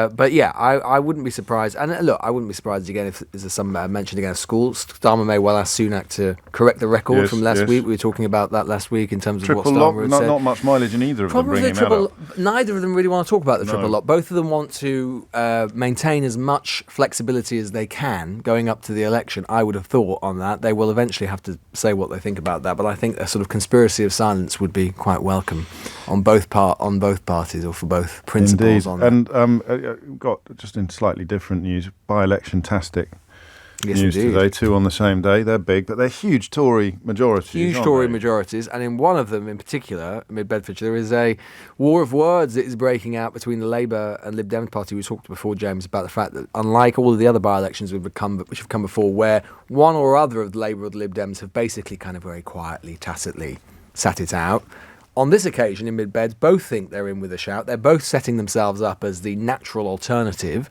And, of course, that leaves progressive voters who don't like Nadine Dorries, didn't like what she did, don't much like the Conservatives, not entirely sure which way to go. You know, if you talk to voters there at the moment, they're getting absolutely deluged by both parties. There is no pact. And, of course, the net result of that could well be to allow the Conservative candidate, however unpopular the national government is, to just about squeak it through the middle. I think Tamworth Labour will be very hopeful of taking that, even though it's a huge Tory majority. But given the circumstances and so on, if they don't, it will be, I think, considered a pretty big disappointment. So one for the psophologists. One for the psophologists. You know where psophology comes from? You probably know this. Greek. It's Greek, yeah. It relates to urn. It's a Greek word for urns, where they used to put the votes. Put the bit in the urn and then count them because it was a secret ballot. Because yes. We put it in the urn, and then they cracked the very Greek way, smashed the urn open, and then counted the ballots. Okay, here's Keir Starmer. Thank you, Mr. Speaker. Can I join the Prime Minister in his words about the Clerk of the House?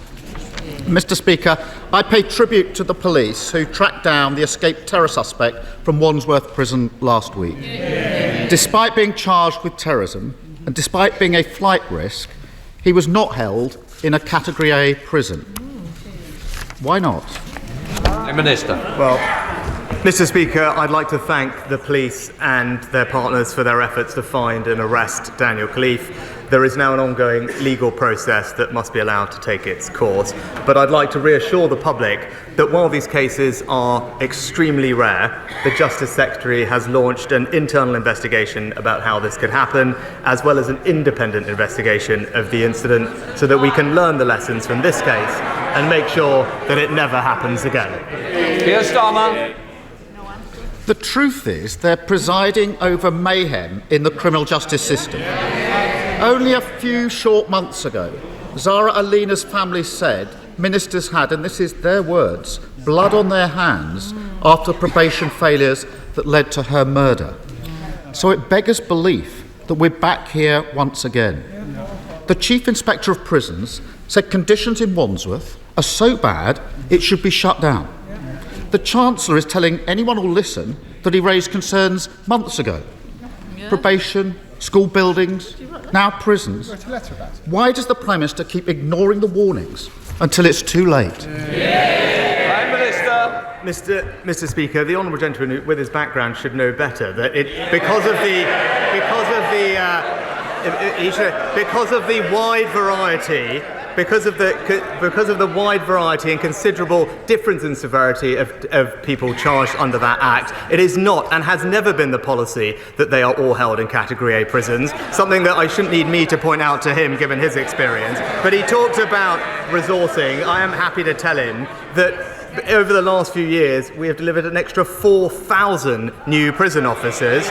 Staffing levels at Wandsworth in particular are up by 25% in the past 6 years. And because we're boosting prison pay, we're also improving retention and at the same time investing £100 million to improve prison security with new measures like X-ray body scanners. But if he wanted to have a truly honest debate about this, perhaps he'd acknowledge that prison escapes under the Labour government were almost 10 times higher than under the Conservative.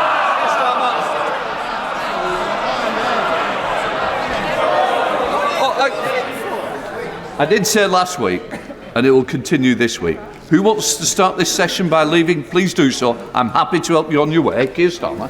Mr. Speaker, every week, whatever the topic, he paints this picture as if everything is great and fine out there. It's so at odds with the lived experience in the real world. Let me turn to another serious security concern. Some in this House face sanction, intimidation and threats from the Chinese state. When I asked the Prime Minister on Monday whether the Foreign Secretary raised the specific issue of the alleged spy arrested in March when he visited China a few weeks ago, the Prime Minister would only say that he raised that type of activity, but avoided specifics. So I asked the Prime Minister again, did the Foreign Secretary raise this specific case when he visited China? Yes or no?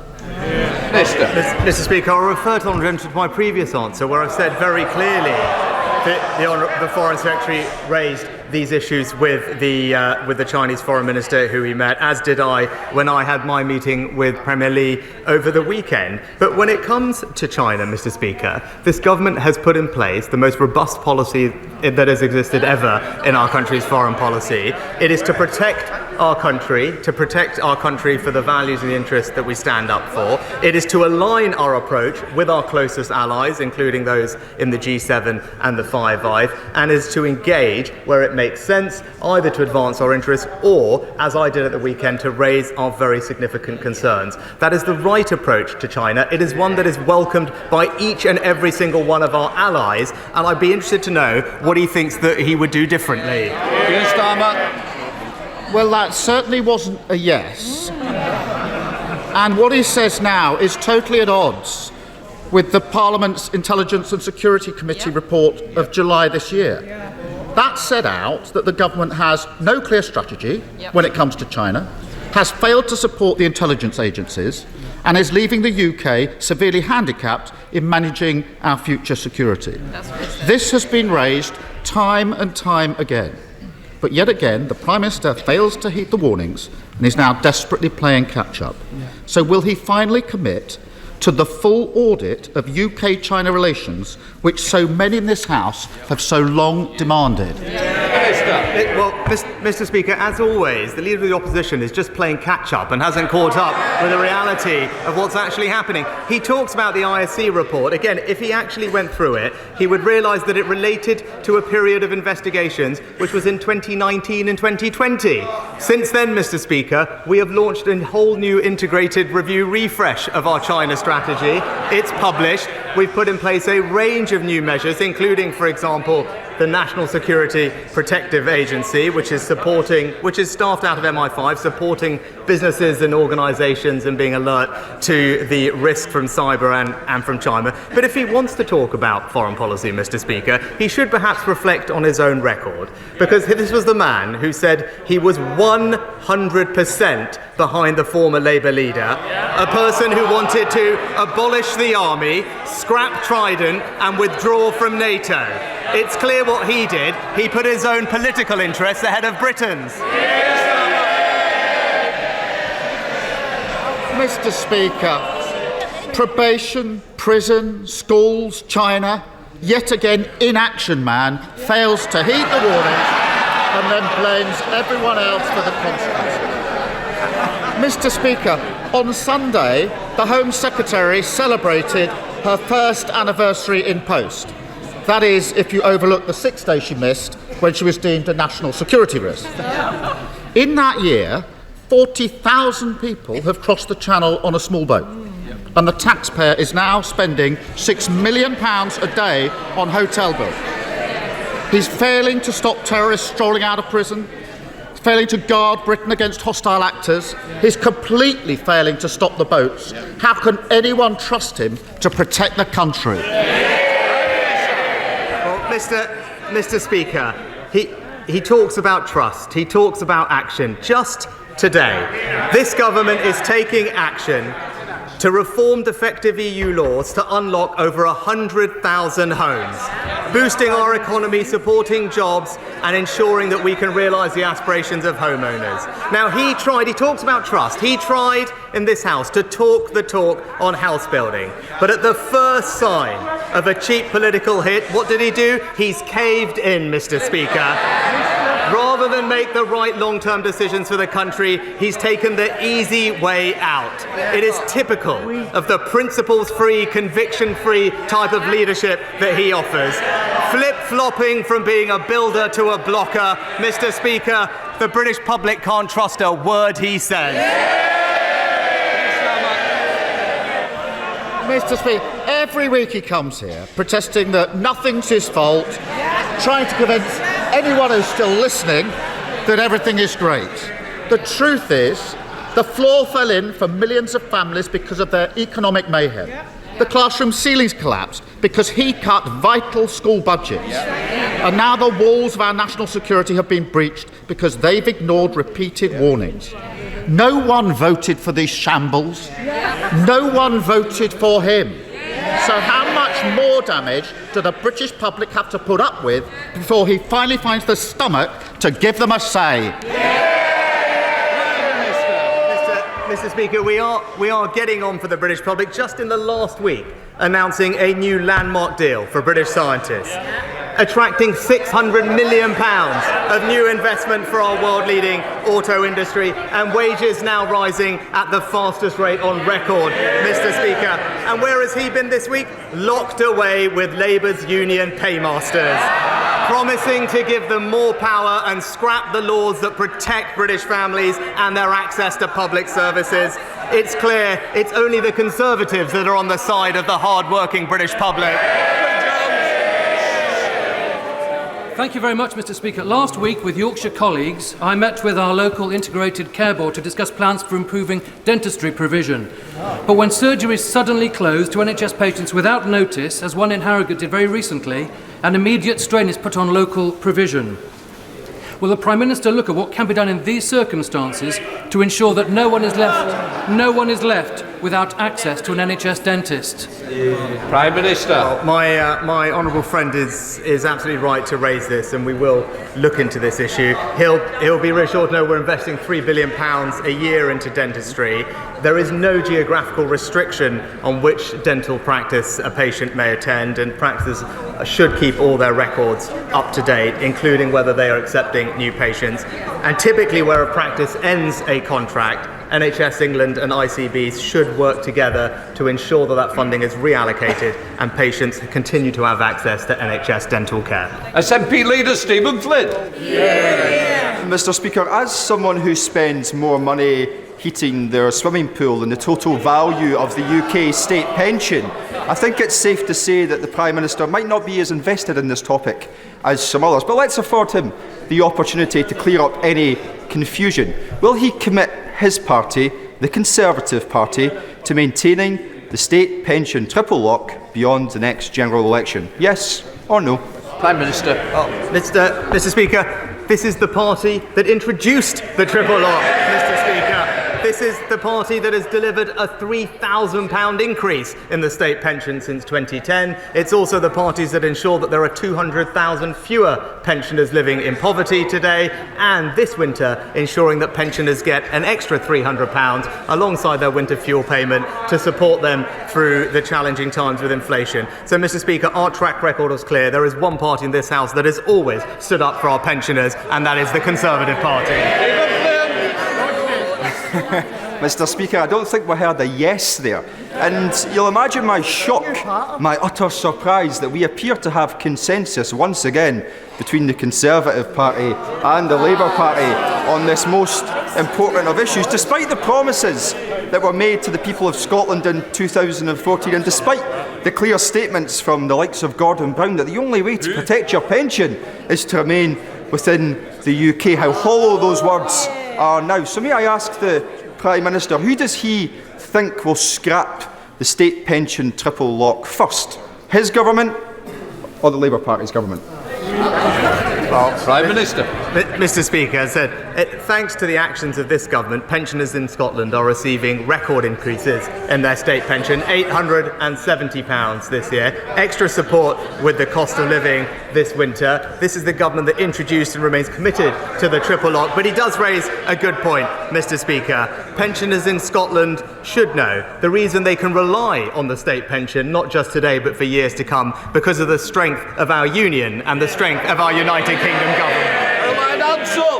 Mr. Speaker, beautiful Eastbourne is perhaps best known as a top visitor destination, but there is important... 17 minutes after 12. Tempted though I am to find out where the Eastbourne-based question is going. I think we'll pause briefly and then return with Lewis Goodall to pick over the bones of what we've just heard.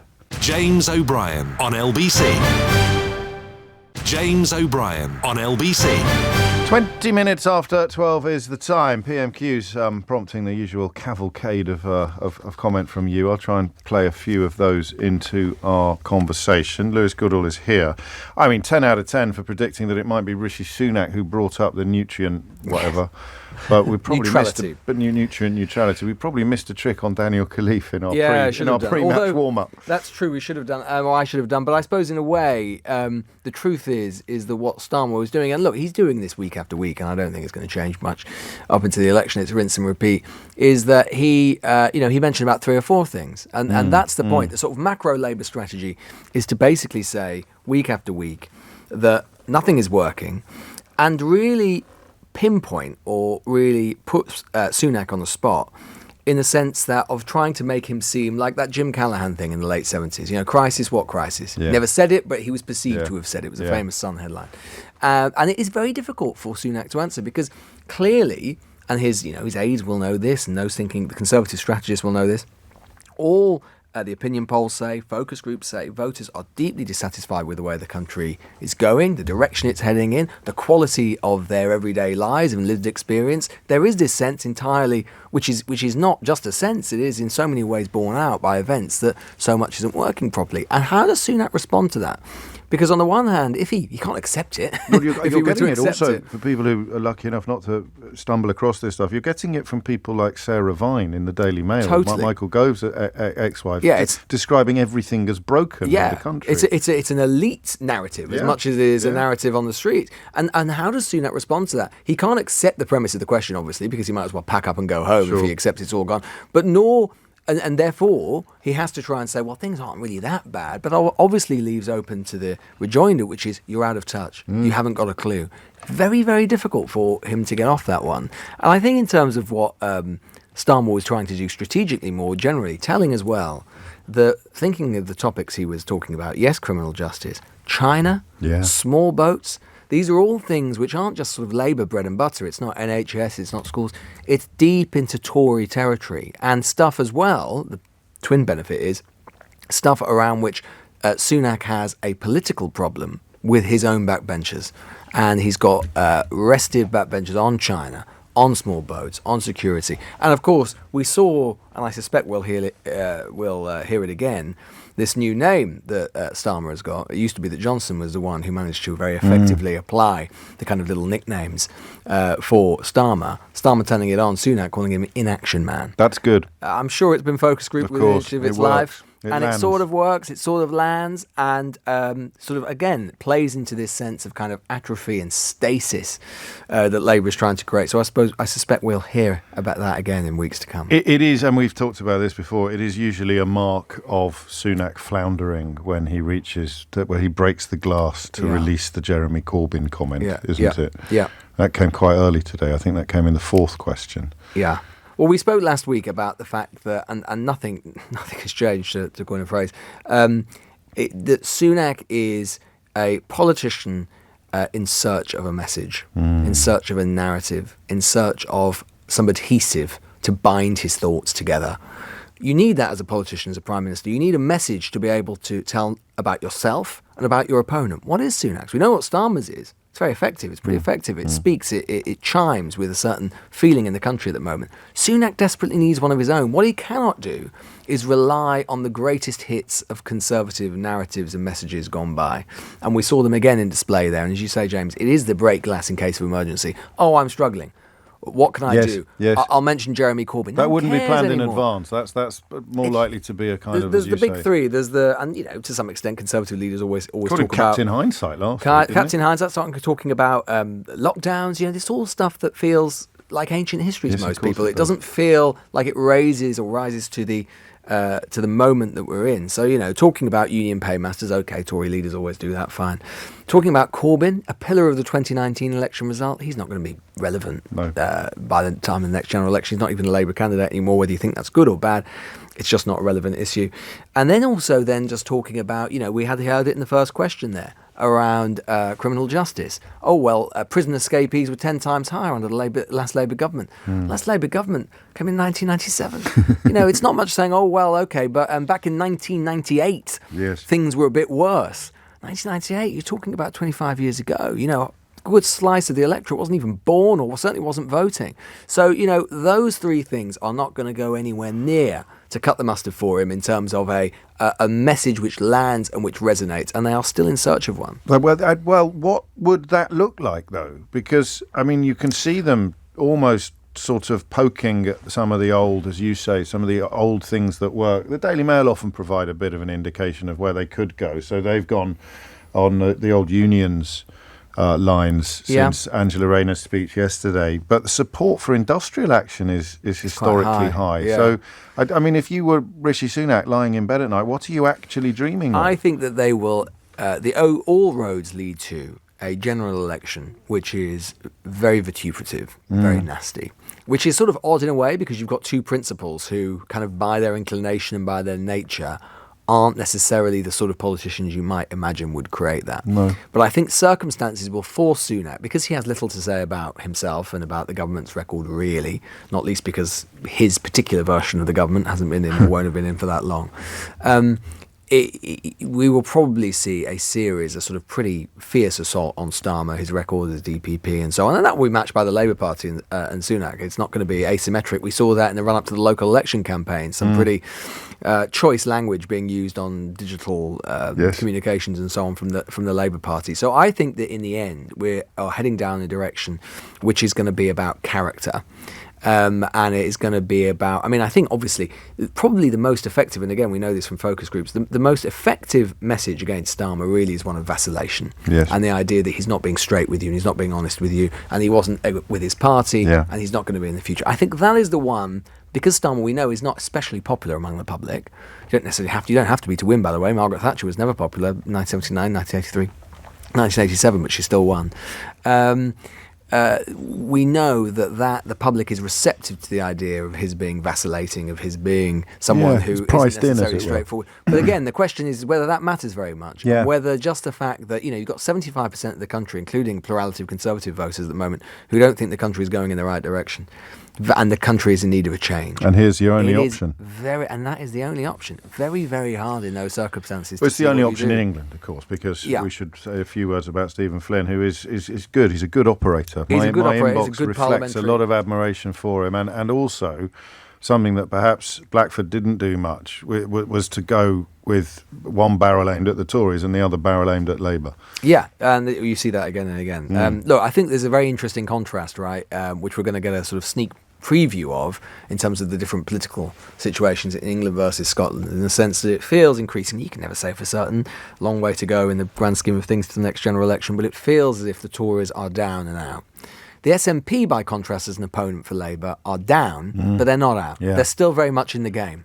They're still sort of neck and neck now with the Labour Party in terms of Westminster intention. That's a big recovery for the Labour Party. I mean, the Labour Party was all but moribund just a short time ago, but they're not out. They still pose a threat. And obviously the Rutherglen by-election will give, which is very soon now, will give a really interesting indicator. If Labour can't take that in the circumstances of the by-election, everything that's happened with Sturgeon and so on, then it really puts a big question mark as to how big a recovery there can be in Scotland, which makes for Labour, which makes the task in England all the harder and all the steeper for Starmer.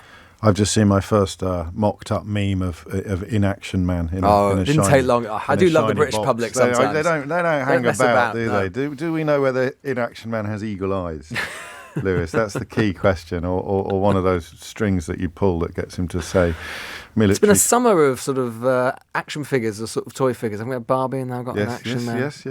Well, I'll tell you what, you'd give the pay rise to the PR who managed to tie Rishi Sunak to Barbie with the popularity and the success of that. Lewis Goodall, always a pleasure. Many thanks indeed, bringing us in bang on time, like a pro, like a don. Here's Amelia Cox with the headlines. James O'Brien on LBC. James O'Brien on LBC. 33 minutes after 12 is the time. You are listening to James O'Brien on LBC. I'd just quickly read you something, again, back to this bizarre business of a certain type of right-wing politician and or commentator pretending to be upset about police officers at Pride or at Notting Hill Carnival. This is really good.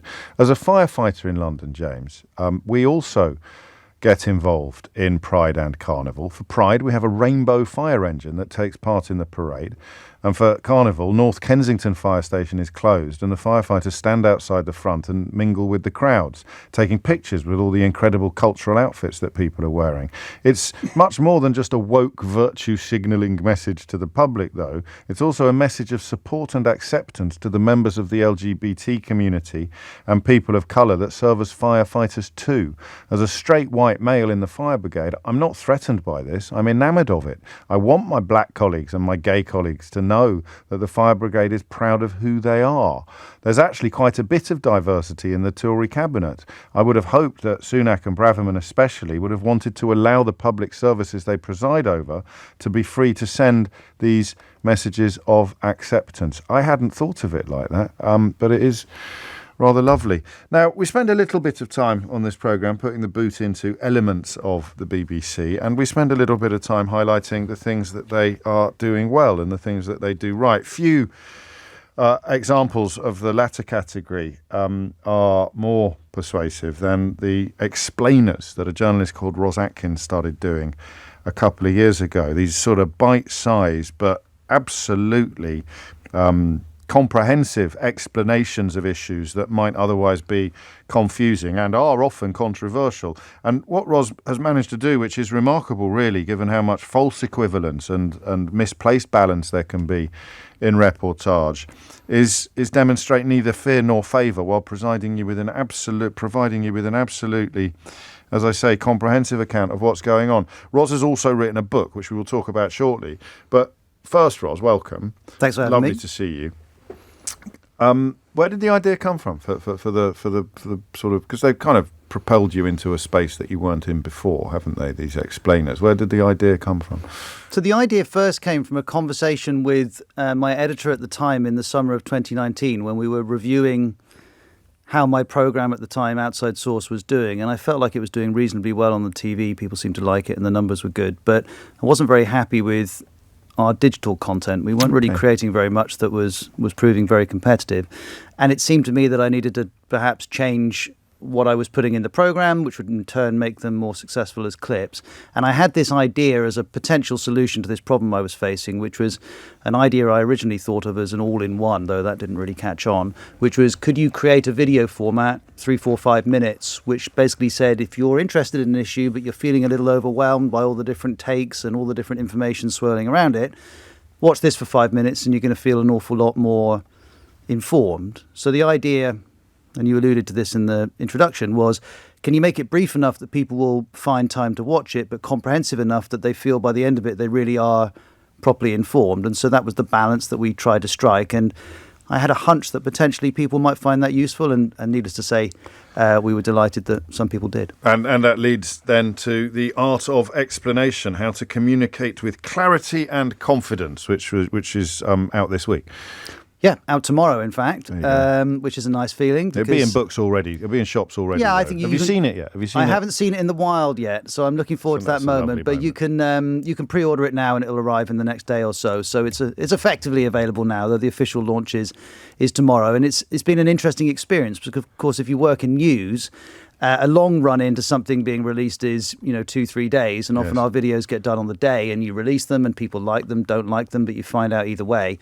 So it's a slightly different experience to work on something for 2.5 years, and not many people have seen it. So I'm kind of nervous and excited to see what people think. Who is it aimed at? Well, it's aimed at everyone. Who wants? Yeah, the idea is that within my working life, both as a journalist and broadcaster, but also someone who's tried to get various ideas off the ground, I deploy a range of techniques to help me explain and communicate both the news, but also other things in my day-to-day life as well. Basically use a system, which you've had from a very young age. Yeah, well, I turned up. It's an evolving system. Right, it's an evolving system, but it rooted back to when I turned up at university, and we used to get one essay a week. I did history, and it was often on a subject I knew nothing about, and they'd give you this reading list and say, kind of come back next week, and that didn't feel entirely realistic. So I developed a system to try and help me crunch through all this information I needed to look at, try and make sense of it and organise it, and then hopefully explain it and build an analysis around it. And as I became a broadcaster, I added different dimensions to this system. But the real revelation was that something that was helping me first with history essays and then doing the news was actually something that you could apply in 101 situations. And so the reason I say the book's for everyone is I hope journalists will read it and find it useful, but actually it's me saying, look, there are these techniques which we can all use in moments where we've got something we want to get across that will help us do that. Can you give us a thumbnail sketch? So what you need to do is provide enough information to whet people's appetites, but not so much that they don't need to read the book. Well, yeah. Let me see if I can do this. Essentially, it's a three-stage process. The first thing I always think is you've got to be clear on what you're actually trying to communicate. So, for example, if I'm doing a video about China's economy, well, that's a huge issue. What aspect of China's economy specifically am I trying to explain? Or in a very different situation, if I'm going to the doctor, what specific symptoms am I wanting to speak to the doctor about? So the first thing is, are you clear on what you're trying to say and who you're trying to say it to? The next stage is, well, what information do I need to do that? And one of the most useful things I find is to try and split out what's really essential to you doing that to information that's interesting but not essential and might get in the way. Because the more things you get across, the harder it is for people to take it in, inevitably. So with our videos, we spend an awful lot of time discarding information that's perfectly interesting but not essential. Quite tricky, isn't it? Yeah, it is tricky. Because you think that adds loads of colour, but it doesn't actually increase the sum total of the viewer's understanding. And you've got to be realistic that the information you're including is competing.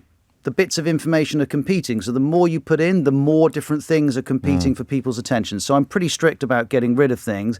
And then the third part of the equation is really stopping and thinking, who am I giving this information to? Because we don't communicate in a vacuum. At the moment, I'm talking to you and LBC's listeners. Another time I'm sending an email and it's to one person or 20. Every time you communicate, it's with someone specific. Yes. And each of those people will have preferences in terms of how they like information being given to them, how much time they've got, how much knowledge they've got. And so the more you can calibrate what you've got for the people you're giving it to, the better the chance you've got that they'll take it in. So while it has a very broad appeal, the art of explanation, it is going to be of particular use to people who find themselves having to digest and disseminate. Really? Yeah. So students, teachers... Absolutely. Students, teachers, definitely two groups of people. Also people who just want to be better conversationalists. Yeah, one of the things that I talk about, and I've learned this from people who are far better than me at this at the BBC, is that when you're a reporter or correspondent or on-air editor and you're going into lots of broadcast environments where you don't necessarily know what precisely you'll be asked to talk about, you still need to be able to talk with precision and really have just the right information to make the points you want to make. And in my experience, if you prepare for those moments and you think about, well, what are the most likely questions I'll be asked and what's the information I need in order to give a very good answer on those subjects? And crucially, have I actually practiced using that information? So the first time I say it out loud isn't the first time I've said it at all. All of these things mean that in those more fluid conversational situations, hopefully, I mean, people can judge me, and I feel like every time I'm talking at the moment, I'm trying to live up to some high standards. But hopefully, in those situations, even though they're fluid, even though you don't know what's going to be asked of you, you can actually talk with a lot of precision and clarity about whatever the subject is. So it's for anyone really who feels like they would like to take that on and get better at it. And I hasten to add, I'm still trying to get better at it as well. Well, we all are. And I mean, even those of us that do it for a living will find plenty to engage with and learn from in your book. You've got a few fans listening to this, Ros, which I don't know how to feel about that, to be honest. Ros is awesome, should be the main 10 o'clock news anchor, says Sam. And Jason says, Ros Atkins is a proper banging old school DJ too. That is, well, I don't know about the description being right, but I am interested in DJing old school, that's true. The drum and bass in particular. Drum and bass in particular, yes. I love this because it is slightly at odds. I'm an old raver, but it's slightly at odds with your on-screen persona, I think, isn't it? Yeah, I mean, the sweaty Brixton DJ booth. The two things do appear to be separate, although I think there is a little bit of overlap in that if you're DJing, you don't just pick out your favourite tunes and turn up regardless of where you're DJing. You think about What's the venue? Who's going to be there? What's the vibe? So it's the same system. So it's the same system. And in terms of, you might have the best information in the world on the subject you're talking about, but you need to think about, how am I going to order that information, and who am I speaking to, and what's the environment? So there's some overlap. I don't want to stretch this too far. I think you should run with it. So it's as much about the records you don't play as it is about the records you don't play. It's about the records you start with, the records you play at the end, where you take them in the middle of the set. So there is some overlap. But I suppose the thing that I felt very keenly when I was writing this is that we all, every day, in lots of different ways, whether you're sending an email, whether you're meeting a client, whether you're on the radio, whether you're, whoever you are, every day there are multiple moments where we're trying to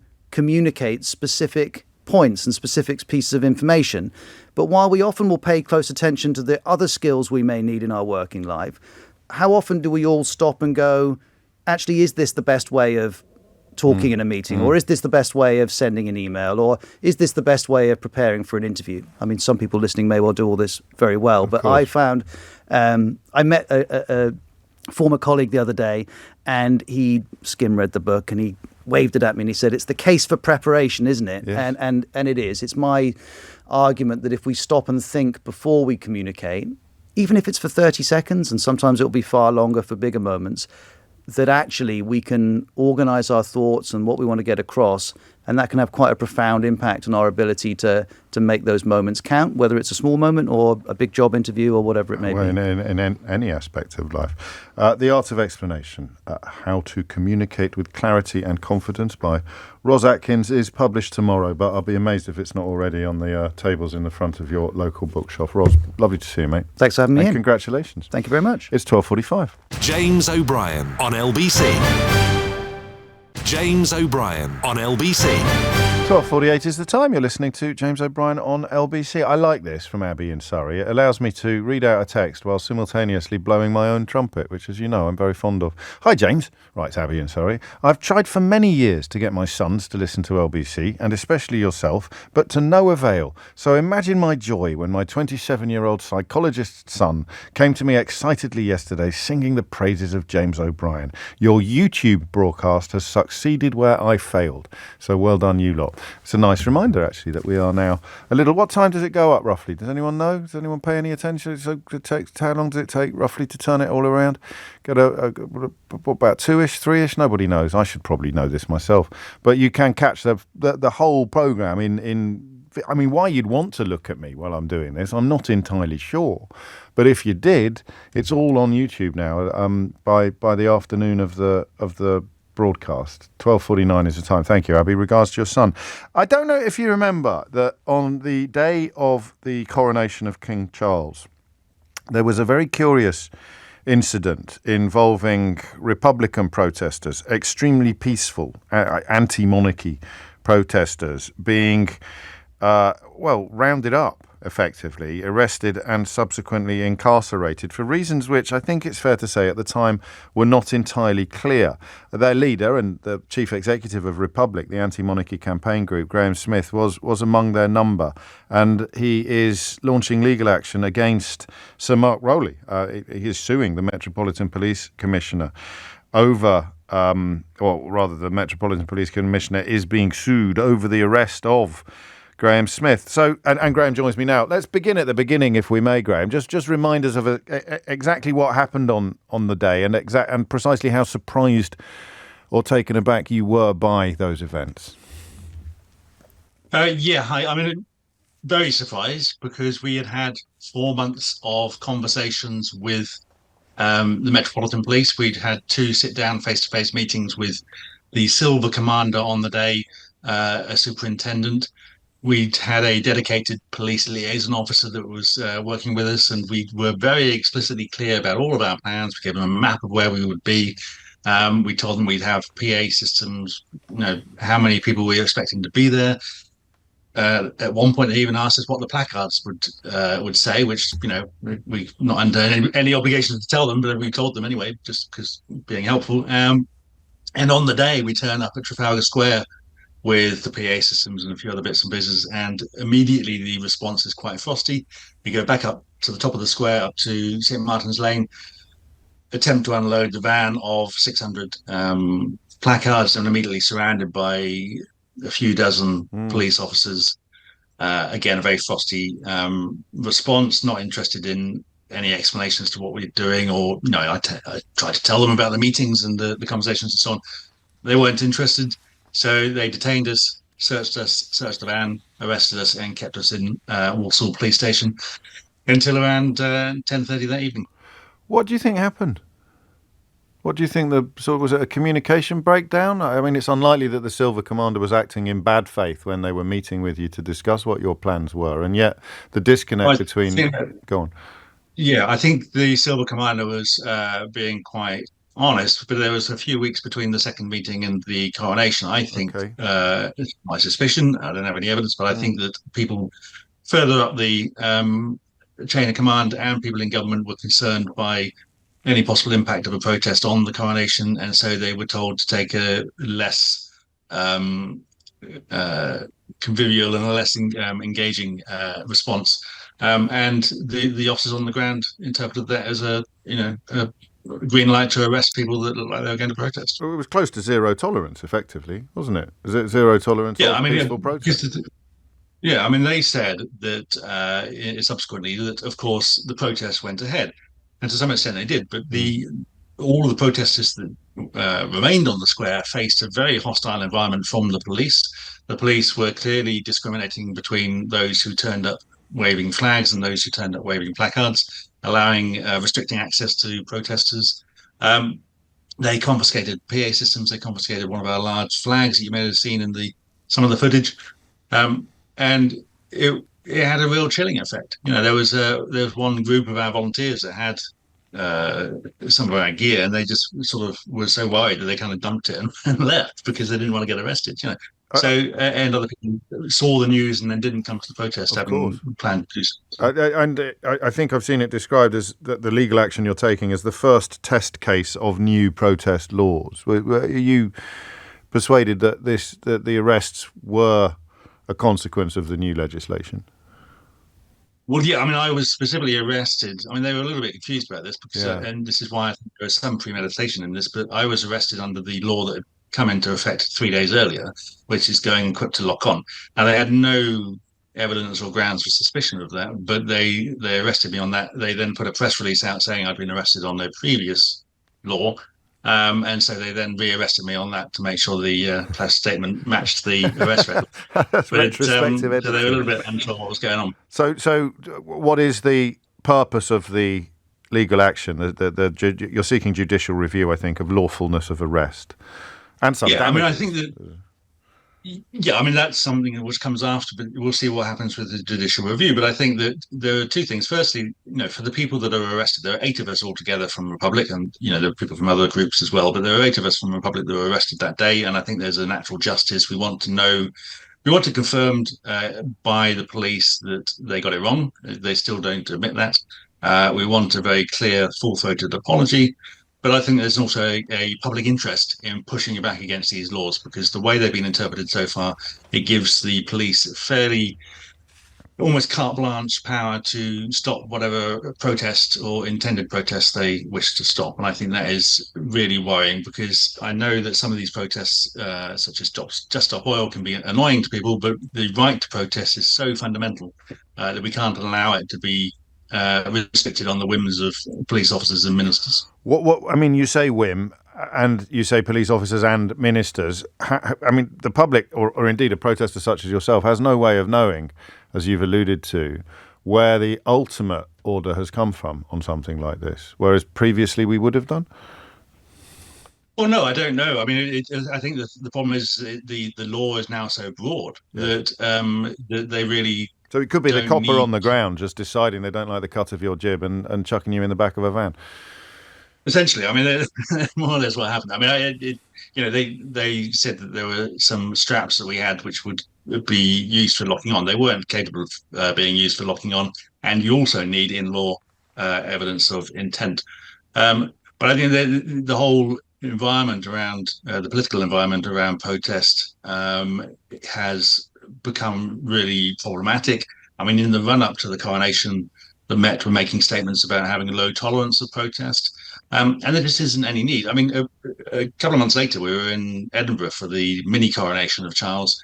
There were a few hundred of us there. The Scottish police had a very different response. They were engaged. They allowed the protests as well as allowing people to obviously who wanted to come and wave flags, and it all went off without any serious problems. So, it is quite possible to allow these protests to go ahead. There's no justification for trying to stamp on them. I mean, if there was any deliberate intent to try and disrupt and diminish the protest, which I think there probably was, then it really backfired because, I mean, this became You've not had attention like it before, have you, in all the years that you've been running Republic? I don't think. No, I mean, I was halfway through the day whilst I was in the cell, the police officer told me that, I was on the news all the way around the world. So, he said, if that makes it any better, I thought, well, it makes it slightly better, I suppose. But, swings and roundabouts. Yeah. So, I mean, it's a heavy price to pay, but of course it is. I'm not making light of it. Finally, just to clarify, the law as it stands, your lawyer's contest would mean that if I were to leave Leicester Square after the show and cycle to a place of protest with my bike lock in my rucksack, that would be an arrestable offence potentially. Yes, I mean that is the logic of what the Met's defence of their actions on the day, and that is obviously quite concerning that they can arrest anybody simply for being equipped in their mind to lock on. And as I pointed out when I gave evidence to the Home Affairs Select Committee, I turned up at the committee wearing a belt and two shoelaces, a watch and a tie, and all of those things could be used to lock on. But and according to the Met's defence of their actions, that would be enough to have me arrested. Graham Smith, we'll keep an eye on this case and follow it with great interest. Good luck. The Chief Executive of Republic there, the anti-monarchy campaign group, sharing some of the details of the legal action now being brought against Mark Rowley, the head of the Met. If you missed any of today's show, you can listen back on Catch Up on Global Player, rewind live radio, or enjoy the whole show podcast. You can also, of course, enjoy it in glorious Technicolor on YouTube. Later today, you'll find all of LBC's shows to catch up on Global Player, as well as the best video clips from LBC and other global stations. Rewind live radio on Global Player. Download it for free from your app store or head to globalplayer.com. Coming up at 4 on LBC, it's Tom Swarbrick, but now it's time for Sheila Fogarty. James O'Brien on LBC.